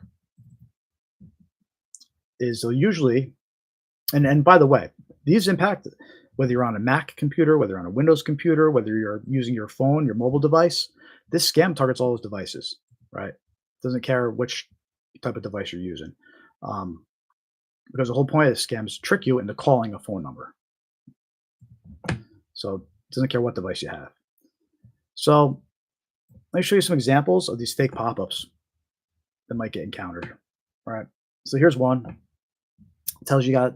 We're gonna start with some generic ones. Then I'll show you some Windows ones, and I'll show you some Mac ones. All right. So we have pretty generic looking warning. Warning: 5 viruses detected. Right. It tries to scare you. Call us immediately. Contact us now so our expert engineers can remove the threats and help you avoid. Right. It's got a whole list of scary things. Right. It's trying to scare you. System crashing, file deletion, theft of personal data, Wi-Fi loss, infections on your devices. Right. Scary stuff. Right. So someone might get this, and instead of taking a minute, stopping, thinking about it, thinking, let me call my IT guy, let me call, my family or friend that's good with computers, ask them what they think. They get scared and they just call the number. That's why this is so effective. It scares people and they just call the number. But when they call that number, they'll get connected to a scammer. And the scammer's going to connect their computer, feed them a whole narrative, try to get into their bank accounts. It's bad. It's bad. So here's one example of a fake virus warning you might get. It's just a generic example, doesn't really mention a antivirus. We'll get to those shortly. Right. Here's another one. Warning, check your computer now. Right. Call immediately. And same strategy, right? Data exposed to risk. It lists a whole bunch of scary stuff that you won't want anyone having access to. Your credit card details, email passwords, Facebook chat logs, private photos, right? So they try to scare you, call immediately. If you call, you're gonna have talking to a scammer, they're gonna try to get on your computer. Here's another example. And this one you can actually see across the top. It's probably a little small on the screen, but you see across the top that this is a website pop-up, right? It's got an address in the address bar up there. But someone that's not really computer literate, they may not recognize it though. So this pops up, big scary red letters, big exclamation mark, right? Your computer may be infected. Malicious rootkit viruses, personal data, and financial information may not be safe. Right? To remove viruses, call tech support now. If you call that number, you're gonna get scammed. So that's another generic example. But these first generic examples, they're kind of like, you see them, you're like, who would fall for that? People fall for them, but they're not that convincing. Well, let me show you some more of the convincing ones here. Right. So this is where they actually impersonate legit antivirus. So in this example, you can see it's a website pop-up. You got the address bar up here, but this looks like it's your McAfee antivirus, right? Same colors, same logo. So somebody has an off day, right? Off day, they're not paying attention, or they didn't get good sleep the night before, and a little slow or whatever. This is pop-up. They might not think twice. They'll just call the number. Uh-oh, I got a virus. It's McAfee, right? It looks very real. It's when it impersonates Norton by Symantec. Big scary threats detected in red, right? System critically infected. Immediately contact support for help. System hard drive may fail. Do not close the page until you resolve the issue. And you notice there's some spelling errors on here, right? They put an extra L down here on where it says until. There's an extra L there. The cases, right? The uppercase and lowercase letters, they're a little off. So you'll notice these little indicators that it's like, it's not real. But actually, the important thing to remember about this is if you ever get a virus pop-up, it's got a phone number on it, it's not real, right? Virus pop-ups do not have a phone number to call for help. So that's a giveaway right there. If you see these alerts popping up with a phone number, they're fake, they're a scam. All right. So this one is an example of the Norton by Symantec alert you might get. And this one is a Windows Defender one, right? So it pops up, it's got Windows Defender pop up, says email credentials have been compromised, your banking passwords, your Facebook login, right? And it says contact Windows support, but it gives you a fake phone number, right? So somebody calls that number, they're going to be connected to a scammer. So that's how they get people. They fool them into they're just browsing the internet, minding their own business, and boom, this pop up comes up, says call this number. That's why we mentioned just one of the red flags earlier. If you guys were on for the red flags portion of this, we mentioned to try to connect your computer. So what's gonna happen? You're gonna call this number, and they're gonna try to connect your computer. They're gonna say, "Okay, let me help you with the virus," and they're gonna get on your computer, and then you're in trouble. So, but there's another Windows Defender example here that might just pop up as a fake alert meant to get you to call. But as I mentioned earlier, this isn't just limited to Windows, right? So they target Macs and the Safari browser. So here's an example of one that targets Safari. And you can tell it's got the address bar up top, right? But they seem to always use big red letters, big scary red letters, So, but 13 viruses that pose a serious threat, right? And data at risk, your credit card details, your email, Facebook, private photos, right? Technicians are standing by to provide your free diagnosis and priority assistance. Right? But if you call that number, you'll be connected to a scammer, right? And this one's targeting Mac users in the Safari browser. Here's another one, impersonates Apple support or Apple Care. Warning, your OS is affected with viruses and other malicious applications. Right. The removal of 3 viruses is required immediately to prevent further system damage, loss of apps, photos, or other files. Right. So somebody says, "Oh no, I'm going to lose my files, my apps. I better call this number." Right. And targeting Mac users. And one more here. Please call Apple support. This one looks very similar, right? They have the Apple logo there. Call the Apple helpline. And this actually looks a little bit similar to their site too, just a color theme. So, but this scam's been around for a while. It's a tech support scam. An objective is to scare people into calling the fake tech support number, and then a scammer is going to answer and try to connect your computer. So watch out for these tech support scams. Watch out for these fake virus alerts. There's a whole nother version of this scam where it says your antivirus is expiring, right? And I'll say call a number. So there's different versions of this. But the most common one, though, seems to be the virus is popping up saying that your computer's infected.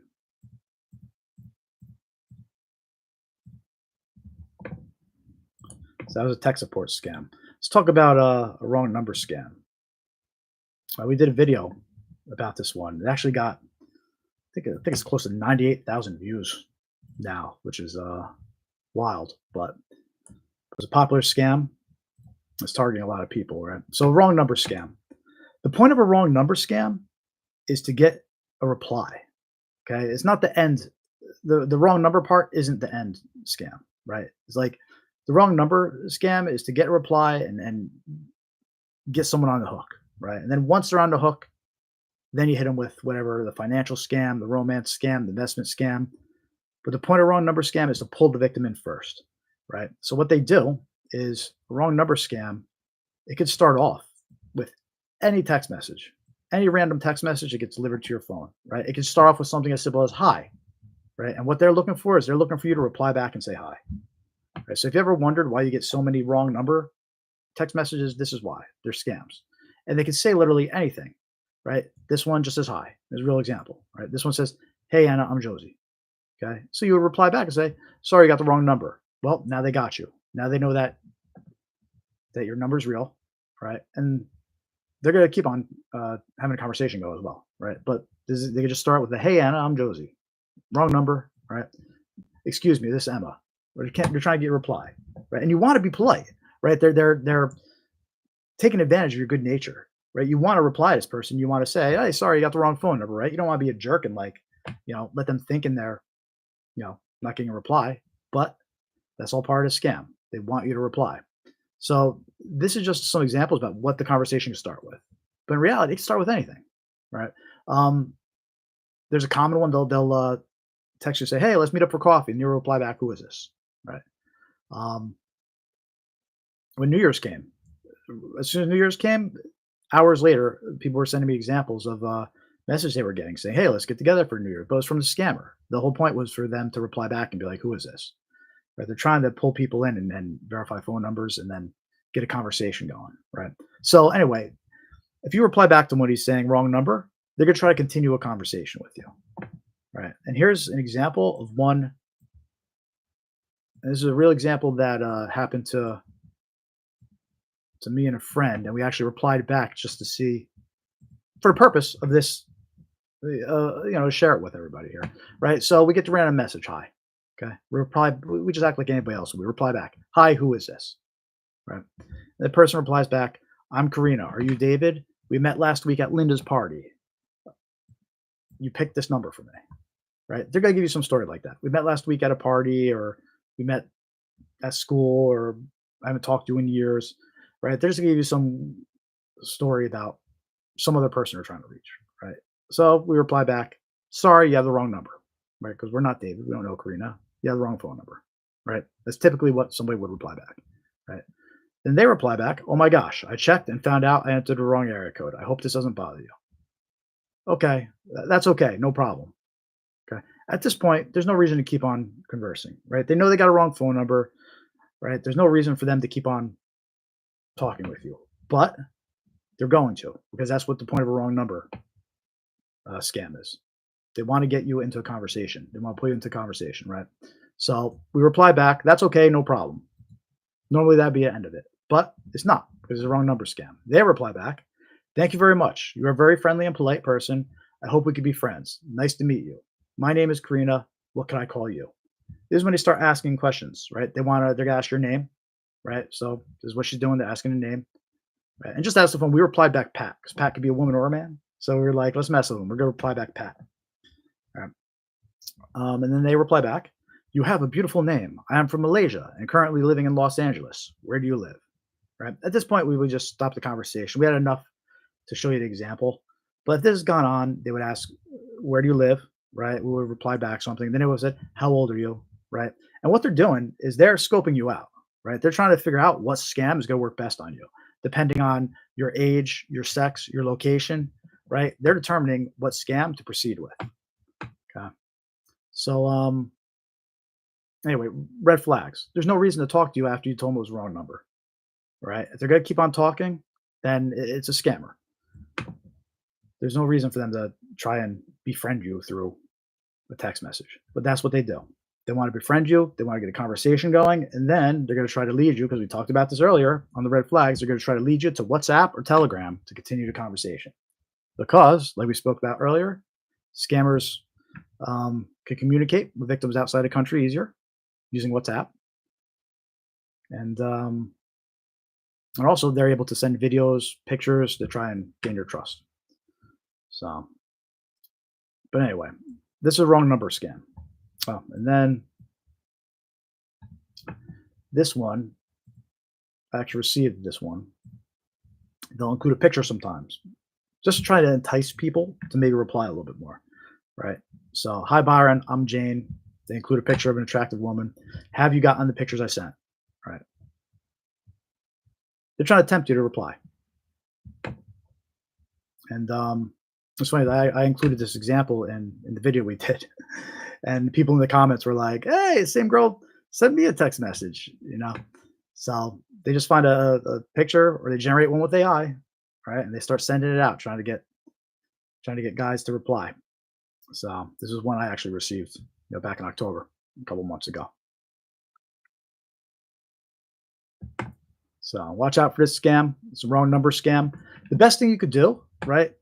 And I know it goes against your good nature, right? But if you get a text message that it's clearly a wrong number, it's not meant for you, don't even reply, right? Don't even reply because at this point, so many of them are scams. Like maybe one out of five won't be a scam, right? So you reply, even if you cut off the conversation after replying, you still told them it's an active number. They still know that you're reading the text. What they'll do is they might target you with different scams from different phone numbers now, right? Or they might sell your information as an active phone number. They know that you're answering the text messages, right? So best thing you could do, somebody sends you a wrong number text, don't reply. Even if you want to be nice and say wrong number, don't do it. Just they'll figure it out if it really is a wrong number. But the best thing to do is ignore them, don't reply, and go on with your day. So that's a wrong number scam. The next one on the list here is going to be a fake order scam. Let me bring that up. So these fake order scams, these are extremely, extremely popular right now. And they're targeting people in all sorts of different ways, right? They're targeting people in text messages, they're targeting people in email, and they're targeting people over the phone. So let me start off with this wrong. Well, let me explain what a fake order scam is first, right? So here's a text message example.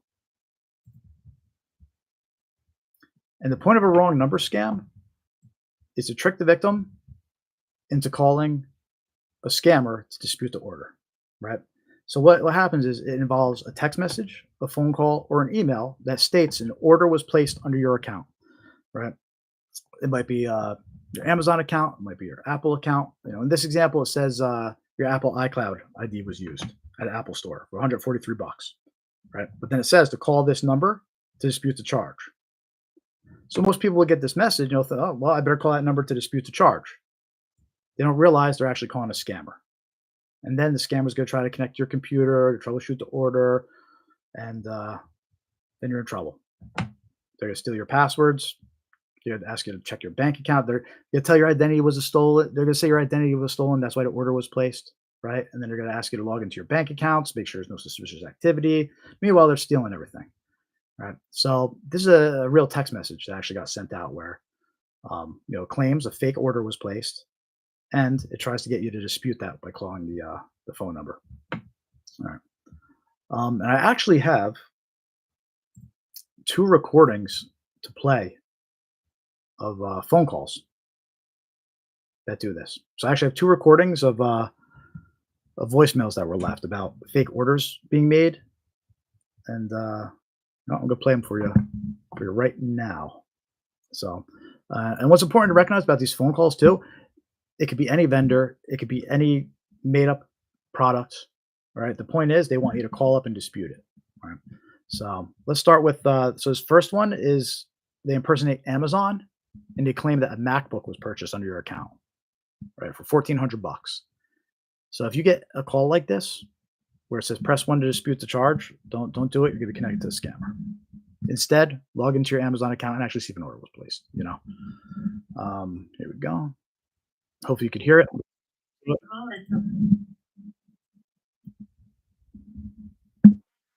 call is to authorize the payment of $1,499 for the recent order of Apple MacBook Pro on your Amazon account. If you do not authorize this payment, please press 1 to speak to our customer support representative. This call. All right. So that was one recording. Hopefully you could hear it okay. But basically they're impersonating Amazon. They're saying a MacBook Pro was purchased for $1,400 and to press 1 to be connected to a customer support rep, right? But you press 1, you're going to connect to a scammer. Let's listen to the second recording here. This one actually impersonates Walmart, and it says that a PlayStation was purchased. It's the same idea. They want you to press 1 to dispute it. This way you're connected to a scammer. We are trying to contact you concerning an unverified purchase of PlayStation 5 Special Edition bundled with Pulse 3 being ordered from your Walmart account for an amount of $859.50. If you did not authorize this transaction or wish to cancel, please press 1 or return our call on same number at your earliest convenience. All right. So that was the second call that we recorded where they're impersonating Walmart and they're claiming a PlayStation was purchased. And again, the idea is they want you to press 1 to dispute it. You'll be connected to a scammer, and then they're going to try to get onto your computer, or they'll try to get you your banking information. It's just no good. So you don't want to call back these numbers or press 1 to be connected to them. Instead, just go to the website that they're claiming and see if there's actually an order placed. If you're not sure it's a scam, again, 99% of the time it's going to be a scam, but if you're not sure it's a scam, right? Reach out to the vendor directly if you have questions. Don't go calling the number or pressing one to dispute, like the phone call says. And just to give you an idea about how widespread this scam is and how much damage it's doing here is, so we saw a text message version of the scam, right? We listened to two recordings of the scam. Now here's a news article about a victim that fell for this scam, and they fell for the email version of the scam, right? So a 23-year-old Lincoln woman reported losing $4,100 after falling victim to an identity fraud scam in July, right? Um, what's interesting about this article too is it gives us some additional information about how the scam is run. The scam began on July 17th with an email claiming she had purchased an iPhone. The woman called the number provided in the email to dispute the purchase and was told she had multiple open accounts in her name across various states. She was informed someone was using her identity, right? So she called to dispute this. She got connected to scammer, and the scammer told her her identity was stolen, right? And they're creating accounts, in various states. So they start going with that whole narrative, right? Then, according to police, scammers then connected to the woman, right, to a person posing as a CIA agent, right? So this is where that narrative we talked about earlier comes into play, where they claim there's an investigation going on. All right. So she's connected to a person posing as a CIA agent who instructed her to withdraw $3,600 from her bank account. The next day, she was directed to use the money to purchase Walmart gift cards and send photos and receipts. Additionally, the woman sent another $500 cash card to the scammers. All right. So a lot of info there. It confirms a lot of things we talked about earlier. We talked about the red flag. If they want you to purchase gift cards, it's a red flag, right? We just talked about if you get notified about a fake order, right? Don't call that number. You'll be very skeptical, all right? And poor woman lost $4,100 to this scam. And see how it involves? It starts with an email or a phone call saying that a purchase was made, but it evolves very fast into like an identity theft case, and you're talking to the CIA or the FBI, and then you're withdrawing money. Okay, so like it evolves very quickly.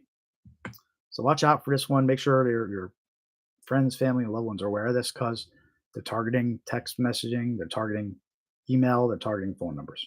Right? How are we doing out there? I'm not seeing too many people in the chat anymore, but I'm going to keep on going. So if anybody's watching, give us a thumbs up, say hi in the chat. Let me know what you want to talk about. We'll see if I can bang out another half hour or so here. The next scam we want to talk about, bank impersonation scam. We mentioned this one earlier. And the reason why I bring this one up is last week, a friend was actually targeted by this scam. And she gave me a copy of the text message she received. But basically what happened, so you're aware of this, first, before she even received this text message, she actually got a call, right? A phone call. She didn't answer it, right? But the caller ID did show TD Bank's phone number, right? So this is one of those cases where the scammer tried calling first, right? And it shows the bank's legit phone number on the caller ID, right? But luckily, she was aware of these scams and she didn't fall for it. But they called first. It showed the bank's phone number. She didn't answer, right? After not answering the phone, she got a text message, right? And this is the actual text message.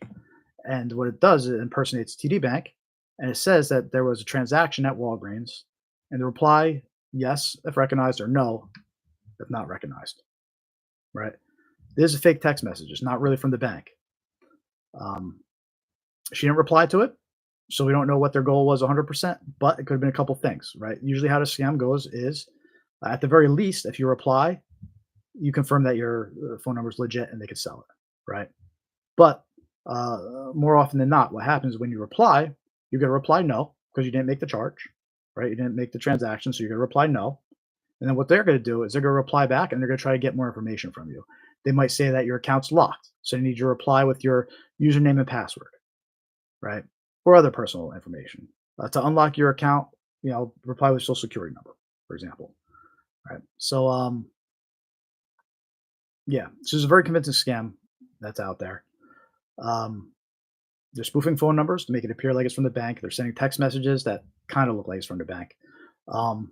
But there is an easy way to spot these scams. And we actually called the bank and confirmed with them how to spot these. So there's a couple giveaways on this text message, and being aware of this, you'll be able to spot these text messages if you receive them, right?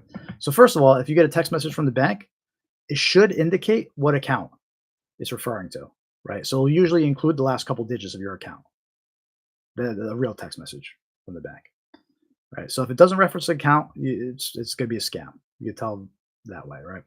The other giveaway is if it came from the bank, it would have been a short phone number up top. It wouldn't have been a whole full length phone number. It would have been one of those short 5, 6 digit numbers that you get text messages from, right?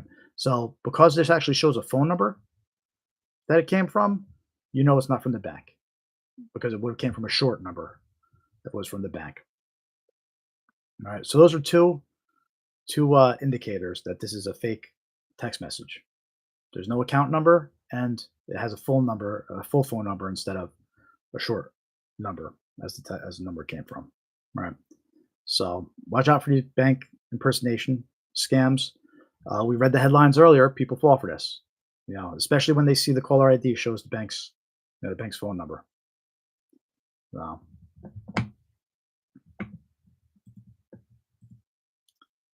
all right, moving along. Grandparent scam. Okay. We actually got a really cool video to show you about these grandparent scams. Let me just get that ready.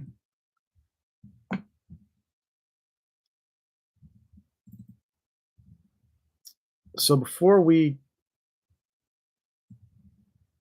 get into that video, let me just show you this headline, this news article, real quick regarding these grandparent scams.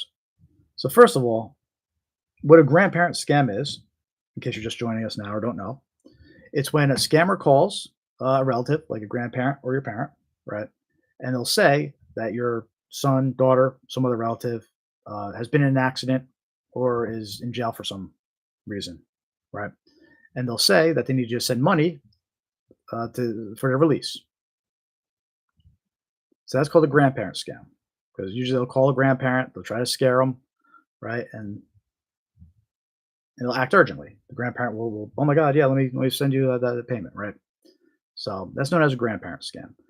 This news article we have up now is this scam. I'm sure it's not the only place that's run out of, but apparently there was a call center and a group in the Dominican Republic running this scam, right? And this article tells us that, well, let me read it. 3 residents of the Dominican Republic were extradited to the United States last week and made their initial appearance in Newark federal court yesterday on charges related to their participation in a sprawling grandparent scam that defrauded elderly Americans out of $1 million. Well, actually millions, so more than $1 million. It says millions of dollars, right? So this group run this grandparent scam out of the Dominican Republic. They're making money, right? They're scaring older folks, making them think that their loved ones are in jail, and then they're stealing their money, right? So this article references 3 guys that were arrested, right, are among 11 Dominican nationals charged in a 19-count indictment that's filed in New Jersey. According to the indictment, they engaged in a long-running grandparent or family in need of bail scam against hundreds of seniors across the United States, including New Jersey, New York, Pennsylvania, and Massachusetts. So the guy they got was alleged to have led a network of call centers in the Dominican Republic. And the other 2 guys they got worked in these call centers to recruit co-conspirators. So as detailed in the court filings, and it gives us a little peek inside the scam here, members of the conspiracy referred to as openers, all right, so this goes back to working in teams. The openers called elderly victims in the United States, impersonating the victims' children, grandchildren, or their close relatives, right? The call centers used technology to make it appear that the calls were coming from inside the United States. So there we go back to being able to spoof the caller ID and show whatever number they want. Typically, the victim was told that their grandchild had been in a car accident, was arrested in connection with the accident, and needed help, right? So once these openers tricked victims into believing their loved ones were in trouble, others working at the call center, known as closers, allegedly impersonated defense attorneys, police officers, or court personnel and convince victims to provide thousands of dollars in cash to help their loved ones. Right. So this gives you an example. The scammers don't just scam you out of one payment. Right. First, they'll scam you for bail. Then you'll scam you for legal fees. Right. Then they'll scam you for court personnel, and they just keep going. They just keep going and take as much as they can until the person realizes they're being scammed. The cash was typically retrieved by couriers. That's a trend. We mentioned that earlier in our stream here, is that this couriers thing is starting to become more common.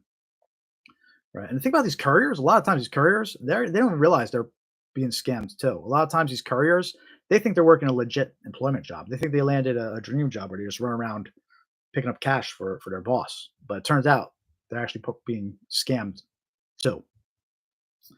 So yeah, it said they were typically picked up by couriers or mailed by the victims. So if convicted, these guys each face a maximum penalty of 20 years in prison for each count and a maximum fine of $250,000, so $250,000 for each count of mail and wire fraud. Right. So if you get caught, crime doesn't pay. So anyway, that's a grandparent scam. The article is very interesting because it gives you a peek about what's going on inside and how they have openers, they have closers, they have a call center of people, right? They mentioned 11 people alone just in that call center. They're overseas in the Dominican Republic, right? So they're hard to get, hard to catch, right? So that's a grandparent scam, and we have a very cool video to show you, which, by the way, if you're just joining, give us a thumbs up, say hi in the chat, let us know what you want to talk about. But we have a very cool video to show you. Now, before I show the video, let me just give you some background. So one of these scam busters, right?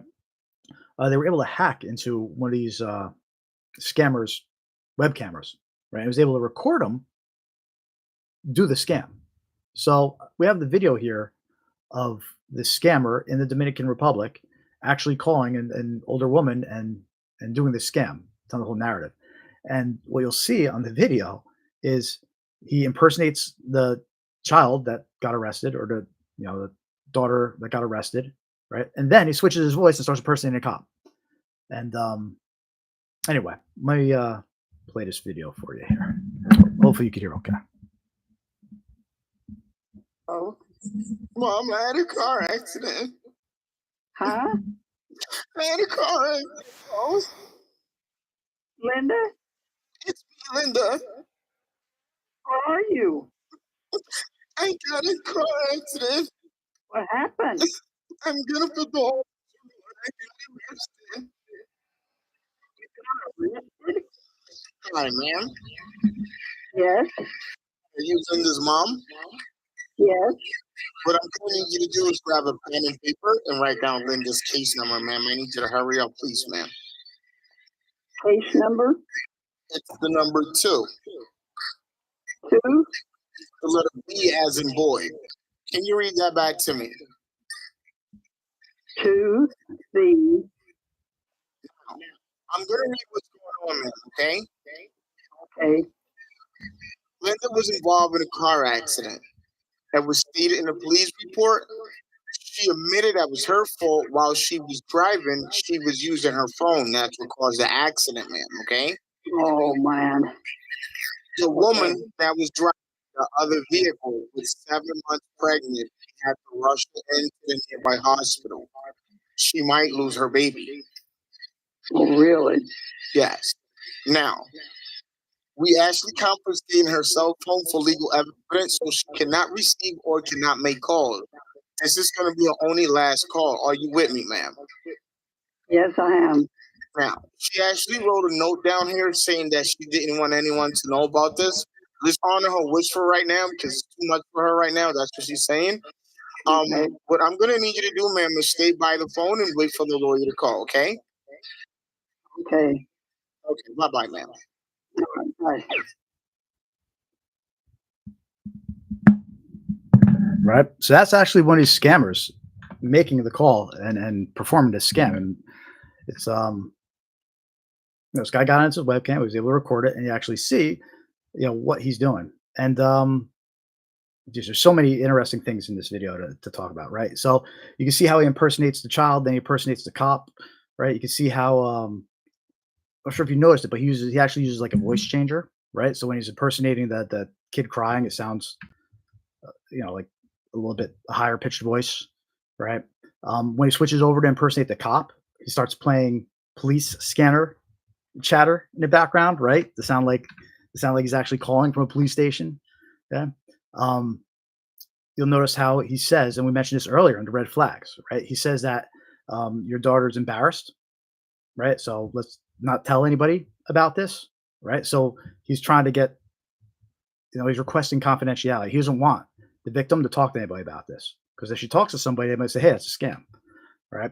And then the other thing is, notice how he says that they confiscated her phone, right? So he's telling her that this way she doesn't try and call her daughter to see if this is real or not, right? Because he says we confiscated the phone, so you can't reach her right now, right? So it's pretty clever what they're doing here. Um, I see a couple of people just joined, right? So say what's up in the chat, give us a thumbs up. I'm gonna start this video one more time for you. It's a very interesting video that shows a grandparent scam in progress. So I'm gonna play this one more time for the people that just joined us, and give us a thumbs up. Let us know what you think in the chat. So this is a grandparent scam. Oh, Mom, I had a car accident. huh? I had a car accident, Mom. Is this Linda? It's me, Linda. Where are you? I got a car accident. What happened? I'm gonna put the officer on. I got arrested. You got arrested? Hi, ma'am. Yes, Hi, are you Linda's mom? yes. What I need to do is grab a pen and paper and write down Linda's case number, ma'am. I need you to hurry up, please, ma'am. Case number It's the number 2. 2. The letter B as in boy. Can you read that back to me? 2 B. Now, I'm gonna read what's going on, ma'am, okay? Okay. Linda was involved in a car accident that was stated in the police report. She admitted that was her fault while she was driving. She was using her phone. That's what caused the accident, ma'am, okay? Oh man. The woman that was driving the other vehicle was 7 months pregnant. We had to rush her into the nearby hospital. She might lose her baby. Oh really? Yes. Now, we actually confiscated her cell phone for legal evidence so she cannot receive or cannot make calls. This is going to be her only last call. Are you with me, ma'am? Yes, I am. Now, she actually wrote a note down here saying that she didn't want anyone to know about this. Just honor her wish for right now because it's too much for her right now. That's what she's saying. Okay. What I'm gonna need you to do, ma'am, is stay by the phone and wait for the lawyer to call. Okay? Okay. Okay. Bye, bye, ma'am. All right. Bye. Did they? All right, so that's the grandparent scam video. Pretty wild being able to see the scammer in action actually make the call and what he does.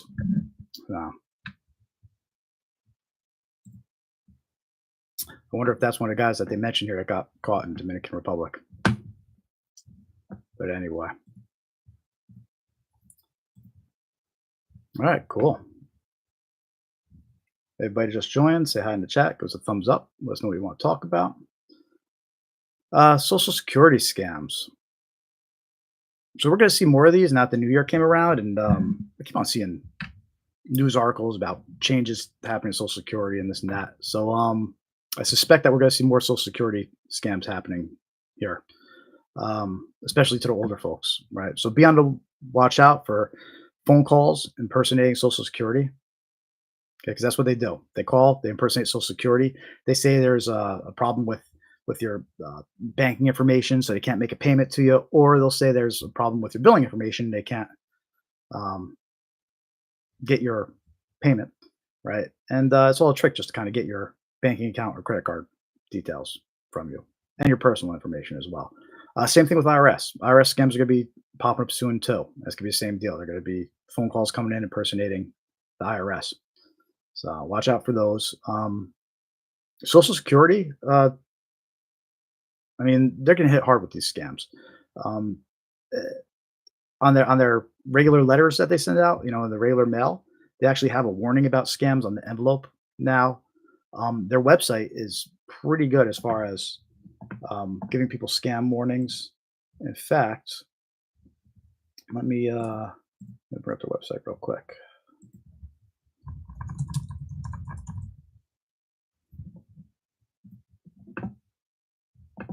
because they must have been getting a lot of complaints about scams.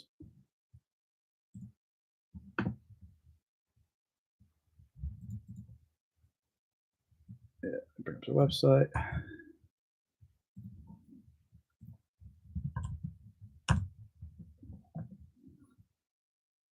All right, so we got their website up right now. Let me see if I can find their info about scams here.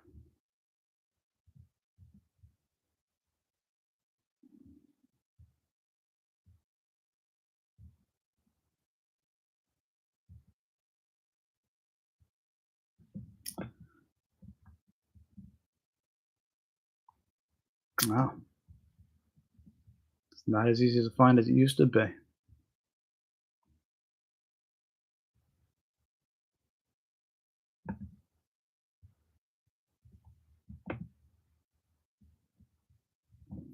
There, do a quick search.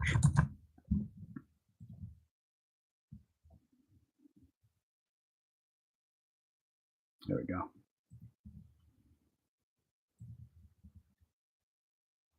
So they were pretty active in 2024 giving scam warnings, right? CCA posted an update on October 11th.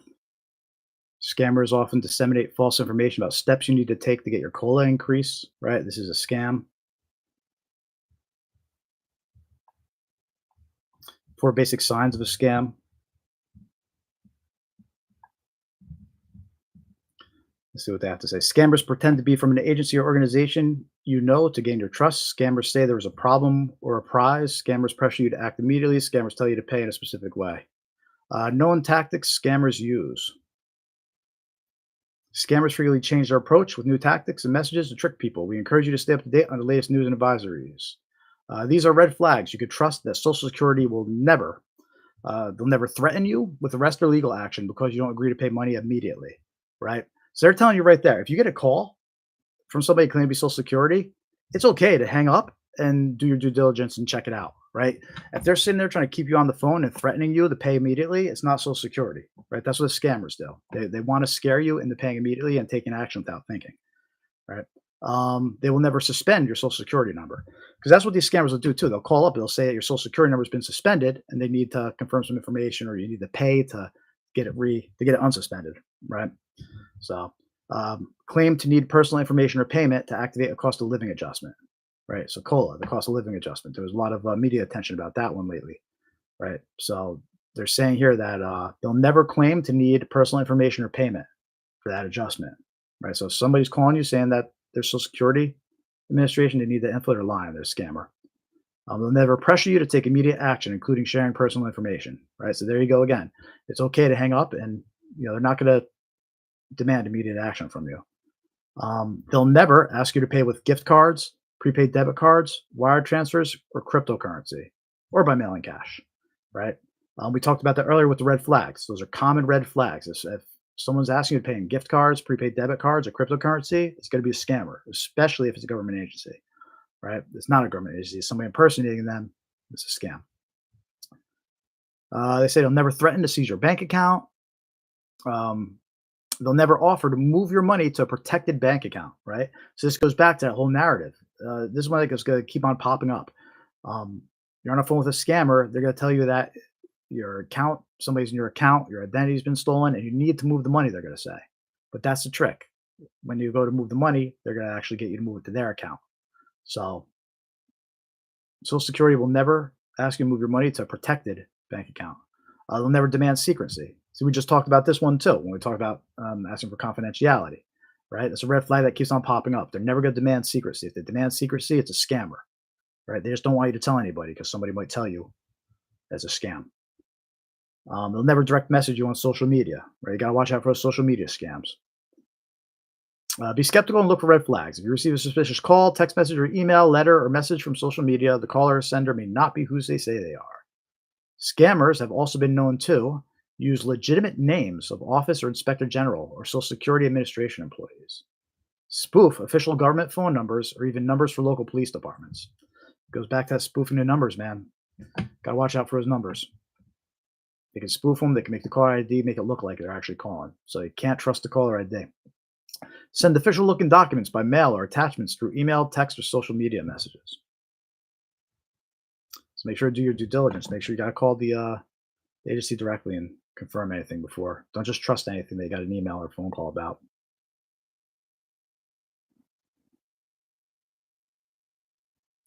Here are some ways to spot an imposter page claiming to be Social Security. The number of followers, incorrect punctuation or spelling, links to pages not on SSA.gov, which, by the way, we're on the SSA.gov website. So that's something to keep in mind, too. You know you're on an official website that ends in .gov. If it doesn't end in .gov, it's probably a scammer.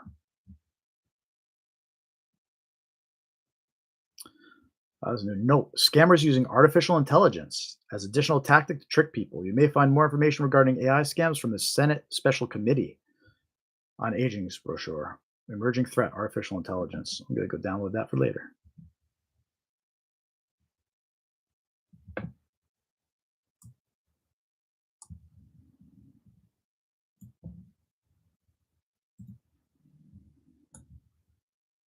How to avoid a scam. And this goes for all scams aren't even Social Security. This could go across the board. Remain calm, right? If you receive a communication that causes a strong emotional response, take a deep breath, talk to someone you trust, right? You don't want to make any snap decisions and then send your money to a scammer. Hang up or ignore the message. Do not click on links or attachments. We mentioned that a bunch of times on this live stream so far about not trusting links and attachments. Protect your money. Scammers will insist that you pay with a gift card, prepaid debit card, cryptocurrency, wire transfer, money transfer, by mailing cash. Scammers use these forms of payment because they are hard to trace, right? That's what we said when we were talking about red flags. Protect your personal information. Be cautious of any contact claiming to be from a government agency or law enforcement telling you about a problem you don't recognize, even if the caller has some of your personal information, right? They're able to make it appear like they're calling from there. We already talked about the information that they're going to have on you, right? So you got to expect them to already know things about you, the scammers. So just because they know things about you and the phone number appears to be the right phone number, that doesn't mean it is. It can still be a scammer.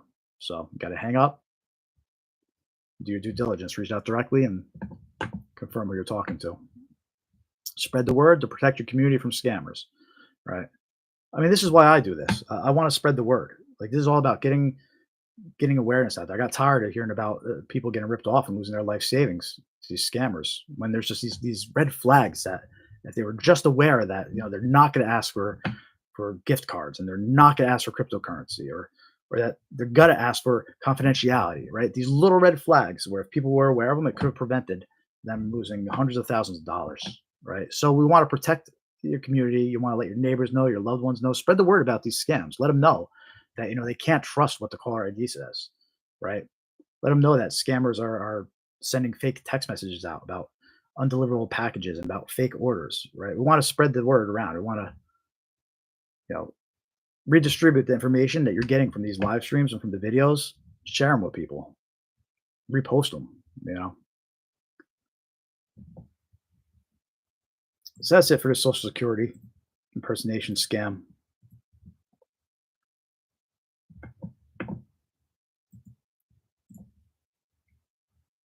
Let's see, what else we want to talk about here? I know. Let's talk about snail mail scams. That's right, snail mail.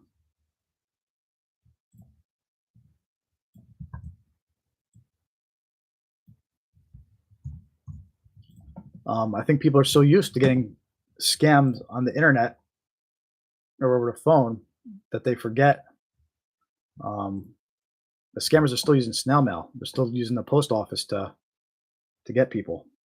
All right. So let's talk about an inheritance scam because I actually had a family member receive one of these notices last month, and I got a copy of the notice to share with you. So this is the actual letter that they received in the mail.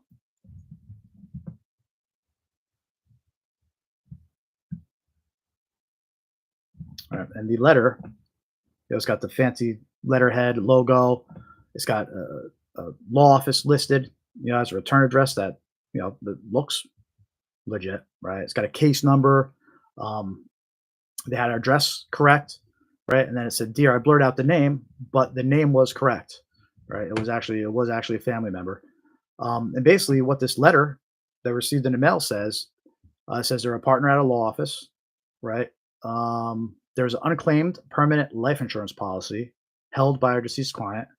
So they claim that one of our deceased clients, there's an insurance policy on them. It says that the claim is payable upon death,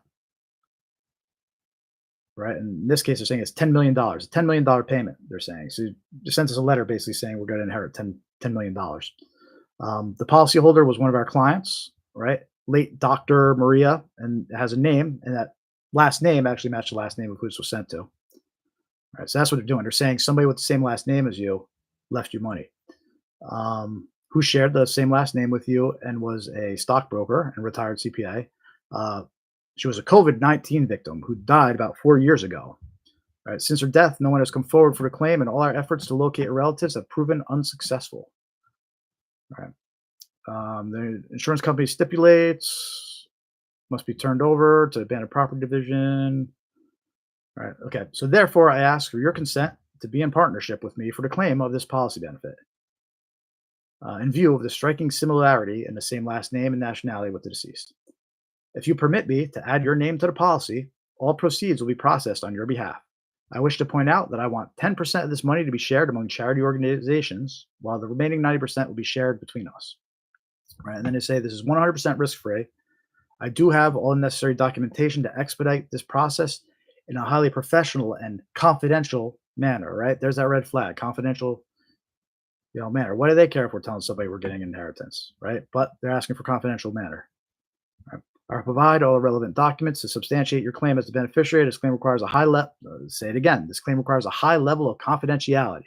So twice they're asking you to keep it confidential because they don't want you telling anybody. Because you show somebody this letter, you'll be like, "Hey, it's a scam," right? Or they'll tell you Google it, which we knew it was a scam, but just for the heck of it, we Googled it anyway, see how many other people were reporting it, and there were other people reporting the exact same letter from the exact same fake law office, right? And it's the exact same letter, except the names are just swapped out for the other people that they targeted. All right. Yeah. So this was actually a letter received in the mail, an actual physical letter. So scammers still use snail mail. So don't think just because you actually received something physical that it's, this is more legit now. All right. So this is an example of an inheritance scam, snail mail inheritance scam. And then we have another example of a snail mail scam here, which this one's been going on for years. I've seen all different variations of it. It's basically they send you. I'm just looking for the example here. I'll bring it up.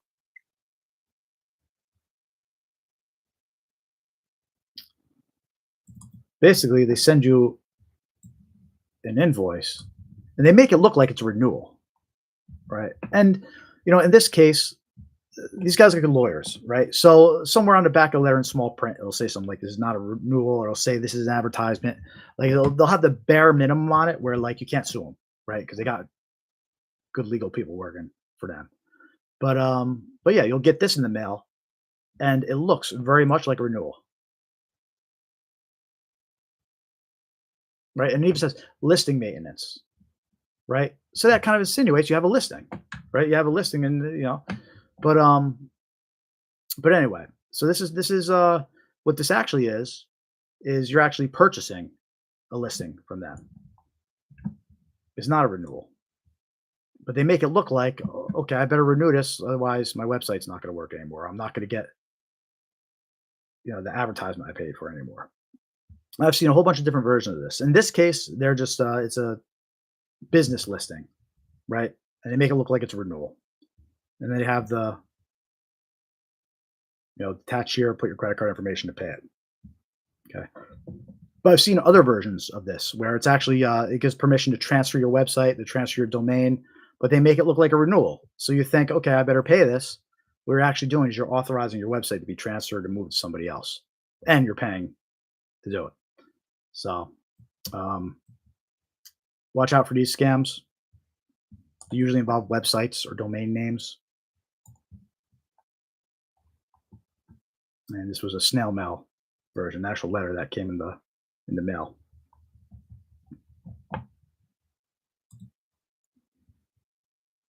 And another example of a snail mail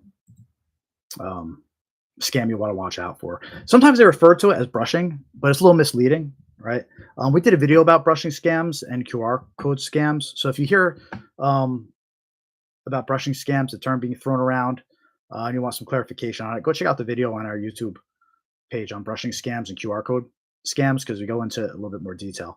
But when we say QR code scam, what you need to watch out for is, we mentioned this earlier in the chat too, is they'll send you a postcard to claim there's a free gift, or you could enter a free lottery, or you could claim a free prize, right?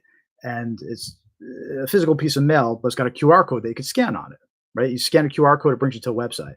So what these scammers do is they send out these fake postcards and fake letters to people saying they want a free prize, or somebody sent them a gift card. You just scan this QR code, to activate it, or scan this QR code to claim your prize, right? But you scan the QR code and it's going to take you to a malicious website. It might download a virus onto your device. So you can't just trust QR codes. We're going to be seeing a lot more of those types of scams this year, I'm sure, because QR codes have kind of been officially adopted now. Like almost everybody knows how to scan them. Thanks to COVID, all the menus came out with QR codes. So people know it's pretty much mainstream now using QR codes, and scammers are all over that, right? So there's actually been cases of scammers have taken QR code stickers and placed them on parking meters, right? They cover the legit QR code and replace it with a sticker with their scam QR code. So these people go to pay parking, they scan a malicious QR code instead of the real one, takes them to the fake website, they enter their payment information, right? And a scammer gets their info. So there's going to be QR code scams. You're going to be seeing a lot more of those this year, I'm sure. So watch out for QR code scams. Any postcards you get in the mail, don't scan QR codes from people you don't know or trust, right? So watch out for those. If it says the website address to go to on the same page, just go directly to the website instead of scanning the code. Yes, that's the safest bet. So watch out for QR code scams. It's called quishing, by the way. I hate that word, but that's what's called, is quishing, right? You got the SMS text messages or smishing, right? I hate it. So thank you to the QR code scammers giving us a new silly word that we have to say, quishing. So that's some examples of some snail mail scams that are still going around, right? Just because it came in the mail and it's an actual physical piece of paper, that doesn't mean you can trust it. So keep an eye out for those.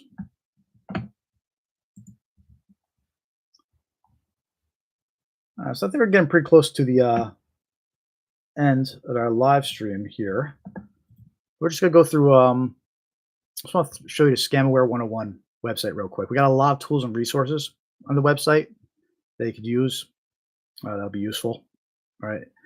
So I have the website up here, scamware101.com, right? And first of all, just check out our website and join our mailing list. Right? Just come to our website, click join our mailing list, right? Put in your name, put in your email, and we'll send you updates. We'll let you know when new videos are getting posted. We'll let you know about certain scam alerts that are coming out. I won't send any junk to you, I promise. We won't spam you, and you can always unsubscribe if you want. But visit our website, join our email list. We'll send you some cool stuff. All right. And then we have tools and resources. Actually, before we look at tools and resources, you can also follow us on your favorite social media platforms, right? So you come to our website, and we got all the links here at the bottom. Our username for all of them is Scamware101, right? So our YouTube page, youtube.com/Scamware101. Same for Facebook, facebook.com/Scamware101, Instagram.com/Scamware101, threads.net @Scamware101, Blue Sky, Scamware101, right? And then on X, Scamware101. So if you can't find us on there, we have the links around our website here at the bottom of our website. Just go on the website, click the link, and boom, you'll be taken to whichever preferred social media platform you enjoy. And you can like, subscribe, and follow us on there. And it helps us too. It helps us get some more exposure, and we definitely appreciate that. So now we got the tools and resources here. Make it a little bigger for you to see. All right, so you come to our website, scamware101.com. You click on tools and resources.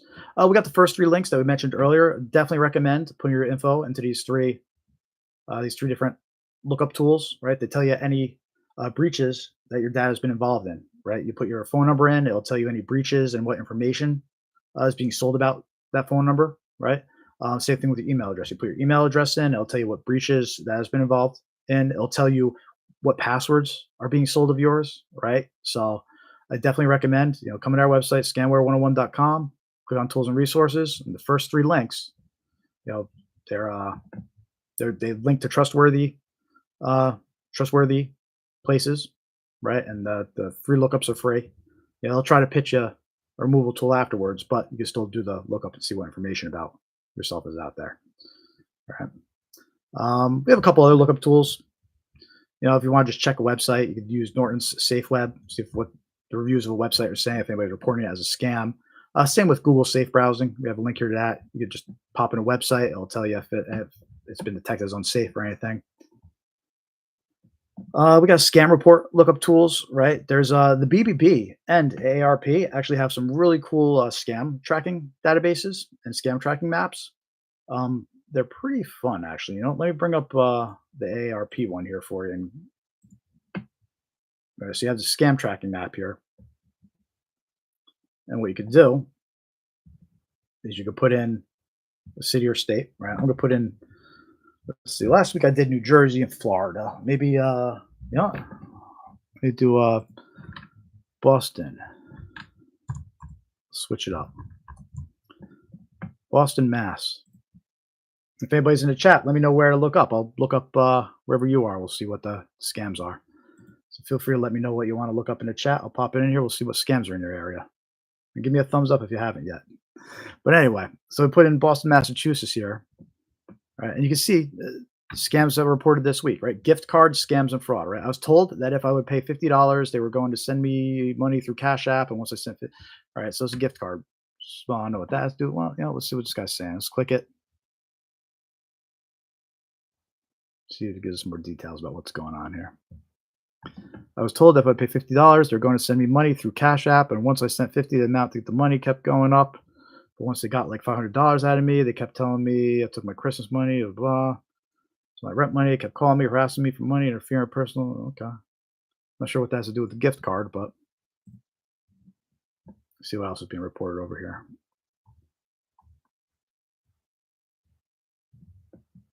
There's somebody reported psychic. Psychic promised a reading and a clean spell for free, and then demanded $567. That's a new one. I haven't heard about that one.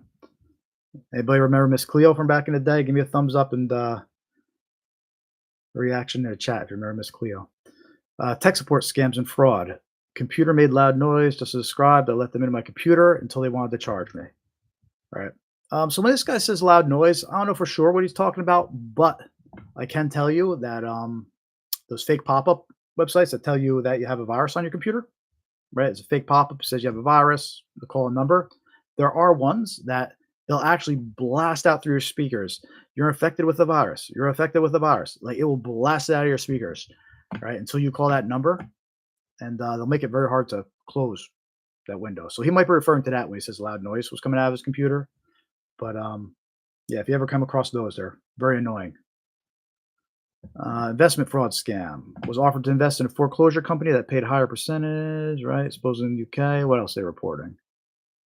Gift card scams and fraud. eBay gift card entered into some website, was supposed to pay my Cash App. Gift card was $200.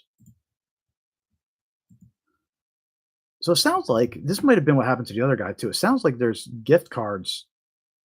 Gift card was $200 because about never received. Oh, I think these are people that are trying to buy gift cards. And they're being sold gift cards that don't work, possibly. So watch out for those. That scam. At least that's what it sounds like to me. I'll check out one more page here for Boston.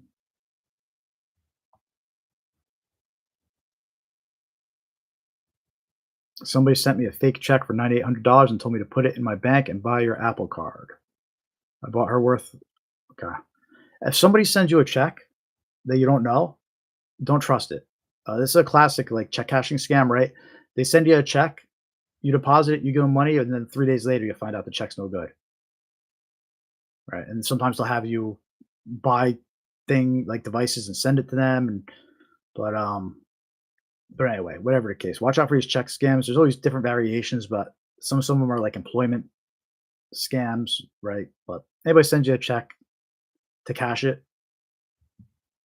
no, don't trust it from a random person like that. Or what you can do is verify, right? Ask the bank that the funds are actually there. Last week we talked about a guy who he actually sold his $25,000 car. He actually lost his truck, right? Because he sold it to somebody who gave him a $25,000 a money order that was bad, right? So he sells the truck. The guy leaves with the truck, and he finds out 3 days later the money order is no good. Now somebody's off with his truck. It's probably in a million parts now. But yeah, it's all part of this check scam. Somebody gives you a money order or check, verify the funds are there. Ask the bank to verify the funds are there before you actually hand over whatever you're supposed to sell them. Charity scams and fraud, right? We didn't talk much about charity scams, but we do have to watch out for those. What's catching my eye here is the scammer was impersonating a TikTok influencer as himself, right? So this kind of goes back to the celebrity impersonation we were talking about, whether it's a celebrity or a TikTok influencer. You have to watch out for people impersonating, influencers and celebrities and well-known accounts. It's not hard to create a profile. They just throw their picture up there. They start sending people messages, and they end up fooling people into thinking that they're actually talking to the celebrity or the real influencer. So, but anyway, back to what we were talking about here. That's the AARP, the scam tracking map. So it's pretty cool. You could come here. We have the link on our resources page, scamware101.com. You come over to this map. You can type in your location. You can see what people are reporting in your area. What kind of scams people are reporting. If you want to, you could even leave this blank, I think. Well, I'm not going to do it, but you can leave it blank. You can go to filters, and you could actually just type in a keyword, right? So, actually, let me show you. Why not? All right, so we just cleared out view all filters. Let's search for toll. All right, we'll see how many people are reporting this toll scam.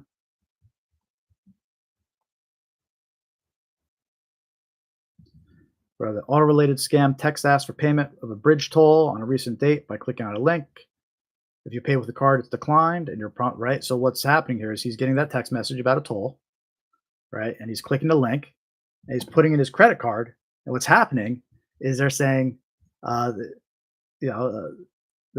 transaction is denied. Try another card. So the guy's just sitting there putting in all his credit cards, right? And meanwhile, the scammer's like, thank you for credit card number 1. Thank you for credit card number 2. Thank you for credit card number 3, right? So that's how this works. Neither one works. Withdraw money from your accounts. So he said within a few hours, he had money withdrawn from his accounts. So these guys take out money immediately. So anyway, that was, let's see, put his location here. Put his zip code on, or what his zip code is, 94501, wherever that's at. Travel-related scam on being asked to pay for a toll road, right? And this is all in the last week, these first 3 or 4 reports. Here's someone saying that they got the fast track text message impersonating fast track right here. All right. So it's pretty cool. You come here, you can type in a scam into the map. If you suspect a scam or you're not sure something is a scam, you could come here and you could type, you do the filters. You could type maybe something to search for it, right? Maybe you get a text message about parking that you're not sure about, which is a scam. But you could come here. Let's see.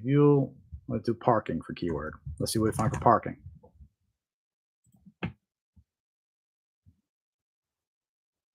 Right off the bat, I received a text stating that I had an unpaid parking ticket. Got 2 texts claiming that unpaid parking ticket. I have a screenshot requesting money for a parking invoice, right? So this parking scam's definitely starting to pick up a little bit, and people are reporting it. And you can see on the map where all the reports come in from. So it's pretty cool. And the BBB has a similar tracking system. So those are links again, scamware101.com, tools and resources. I have all these links right here on the page for you. Some antivirus, anti-malware software. If you don't have a good antivirus installed, you can download Bitdefender for free. If you want to scan your PC, you got Malwarebytes, right? So if you get a pop-up that says you have a virus, don't go calling the phone number. You're going to be connected to a scammer, right? Scan your computer using the antivirus you already have, or install Bitdefender and Malwarebytes and scan your computer that way. So I have those two links on the resources page too. A bunch of educational resources. You just want to learn more about scams in general. We got a link to FTC, Social Security Administration, the FBI, IC3. They have lots of good resources about scams to watch out for. And banks are starting to get a little bit better. I have a couple links to some banks that have a section dedicated to scams. Like Capital One has a pretty decent scam education section. Chase Bank, Citizens Bank, right? The banks are getting a little bit better, right? Because they're going to start getting held responsible if they don't, get their act together and do a little bit more. So, but I have the links there. Some more resources. The BBB, they have some really good scam studies, right? So if you want to learn more about a specific scam, they only show you that page actually.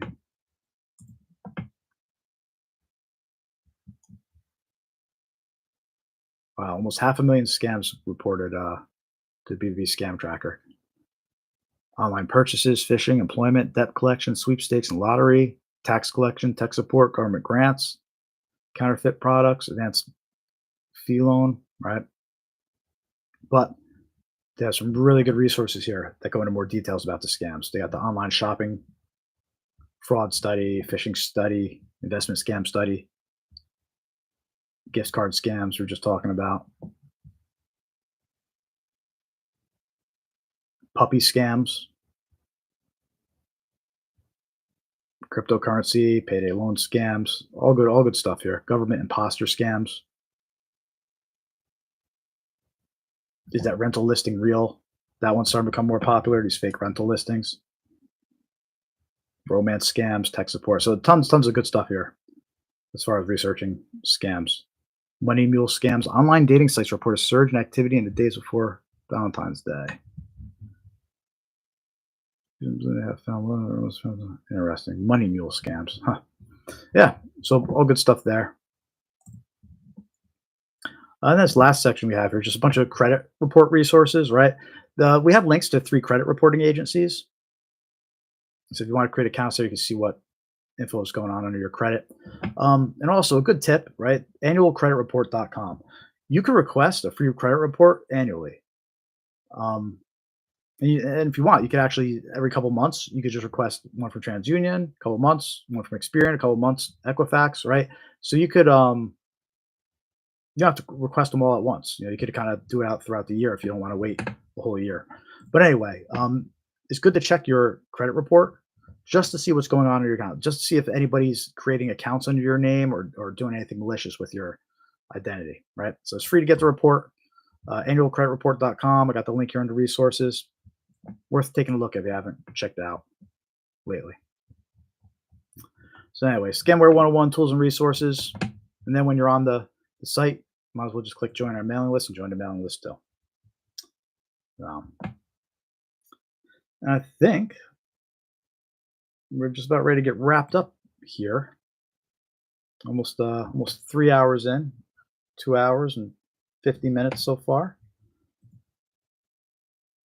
Anybody, before we wrap this up, anybody have any special requests, any scams they want to hear about, any stories they want to share?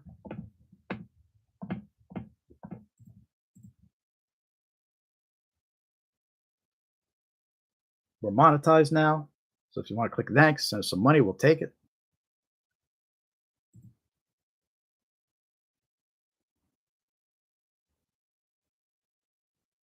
All right.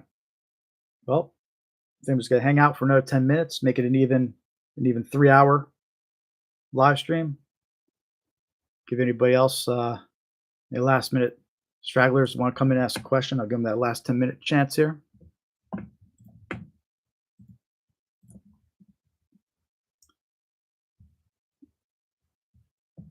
In the meantime, let me see, maybe I could bring up some other things to talk about in the next 10 minutes.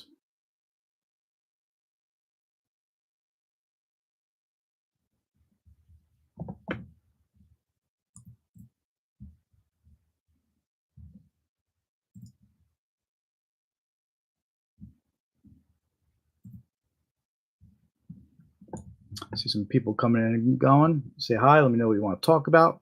Almost done with the live stream here, but I'll hang out a little bit longer and can answer any questions or talk about any specific scams that you might want to hear about.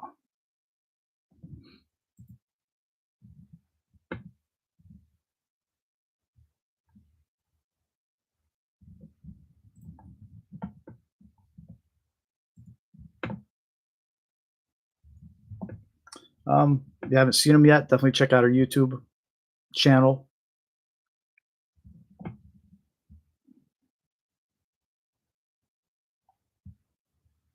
You may see some of our popular videos first and some of our newer videos next. Right, here's our new scam, how to spot a scam video, 5 red flags. You're talking to a scammer, right? We just posted that video today.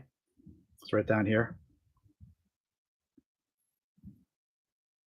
Just posted it a few hours ago, 4 or 5 hours ago. So that's got the 5 red flags that we went over when we started the stream. So definitely check out that video. You haven't seen it yet. Lots of other good stuff here too. Wrong number scam. It's important to be able to know about these scams because look, the idea is you want to be able to spot these scams as fast as possible. You don't want to you want to avoid interacting with a scammer, right? You want to be able to know right away, like, oh, this is a scam. I'm not even replying, right? So you watch this wrong number scam video, and it makes it pretty clear that these wrong numbers are scams. You don't even reply to them, right? Don't even reply. You watch the fake order scam, and it's obvious. You realize, oh shoot, okay, I got one of those phone calls that we listened to, or I got a text message that the text message example we brought up before, right? So if you understand what a fake order scam is, you're able to know right away. I'm not gonna press 1 to dispute. I know it's a fake order. I'm not gonna call this fake number because I know what's going on here, right? So a lot of these videos, the purpose is I want you to be able to spot these scams without interacting with a scammer. I want you to know right away, immediately, right, that it's a scam and not to interact. Okay. But at the same time, nobody's perfect, right? And these scammers, they're always using new ways to get past our defenses, right? So that's why we got to be aware of the red flags. And that's why I released that video today about the red flags. Where if you find yourself in a conversation with a scammer, you don't even realize it. You're talking to a scammer, you don't even realize it. There's got to be red flags that you should be aware of, right? They ask you to talk on WhatsApp, that's a red flag, right? They ask you to pay in gift cards, cryptocurrency, it's a red flag, right? They ask for confidentiality, it's a red flag. So go check out those videos. Protect yourself and your loved ones, right?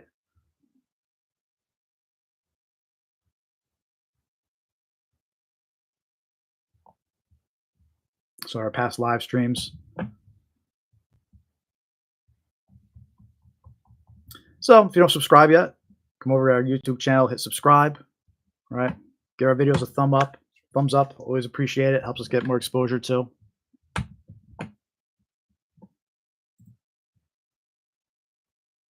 All right, we're on Facebook, Instagram, Threads, Blue Sky, X. Follow us. Give us a like, share our content. It's always appreciated. Scamaware101.com. Join our mailing list.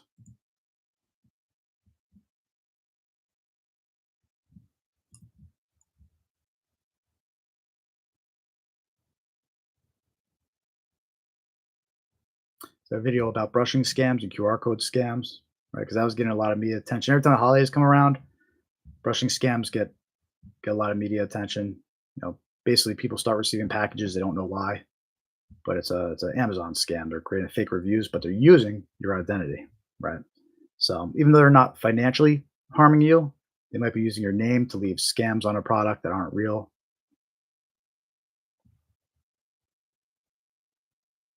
We got our fake toll scam video right here. Talked about that on a live stream, but that one's becoming more and more popular.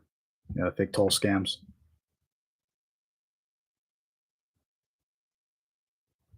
We also have our phishing email playlist, right? So we didn't talk much about email phishing, but people are still falling for these email phishing scams, right? And they're able to. It's actually called spear phishing, right? So what they're doing is it's a different type of phishing. Phishing is just kind of like they're just sending out emails to everybody, just some like standard template, hoping people reply and fall for it, right? But spear phishing, they're actually using your data and your information to customize the email for you. They may include your name in the email. They may include an account number that you have in the email. They're including personal information, so the phishing email is customized, right? And they call it spear phishing. So it's definitely something you got to watch out for in these phishing emails. We have a playlist right here on our channel, right? It's phishing email scams, 20 examples of phishing email scams, right? And we have a ton of examples, 20, in that playlist. So if you want to see some interesting examples of all different types of phishing emails, the fake account alert emails, payment due emails, all different versions of phishing emails, and you might see some that you never thought of that never crossed your mind. Might be surprised, but like, oh man, they're impersonating my insurance company now. Important not to call phone numbers that are in those emails. Always keep that in mind. You don't want to trust phone numbers that are in an email, just like you don't want to trust phone numbers that someone leaves on a message or phone numbers that someone puts in a text message to you, right? You always want to look up the legit phone number, of the organization or company you're calling, right? And then call them directly. Don't trust the phone numbers that are in emails and in text messages. All right, so we got some more people in here. Say hi in the chat. Give me a thumbs up. Let us know what you want to hear about. I was thinking about wrapping up this live stream in 2 minutes, but I'll stick around if any of you want to hear about a certain scam or tell a story or talk or ask questions. I'll not do anything tonight. I'll stay on longer. Just give me the word. But otherwise, we got 1 more minute left. I'm ending this thing.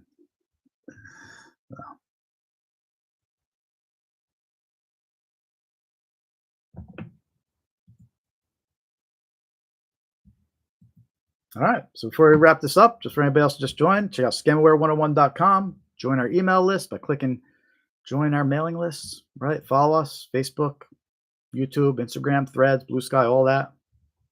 Love to hear from you. Thank you for attending the live stream here. We do this every week, every Thursday, 5:45, right? Usually go between 2 and 3 hours. I think it's the longest one so far, 3 hours, usually like 2.5. We go over new headlines that week, try to change up so there's something new in there for you, right? And all good stuff. So stay aware.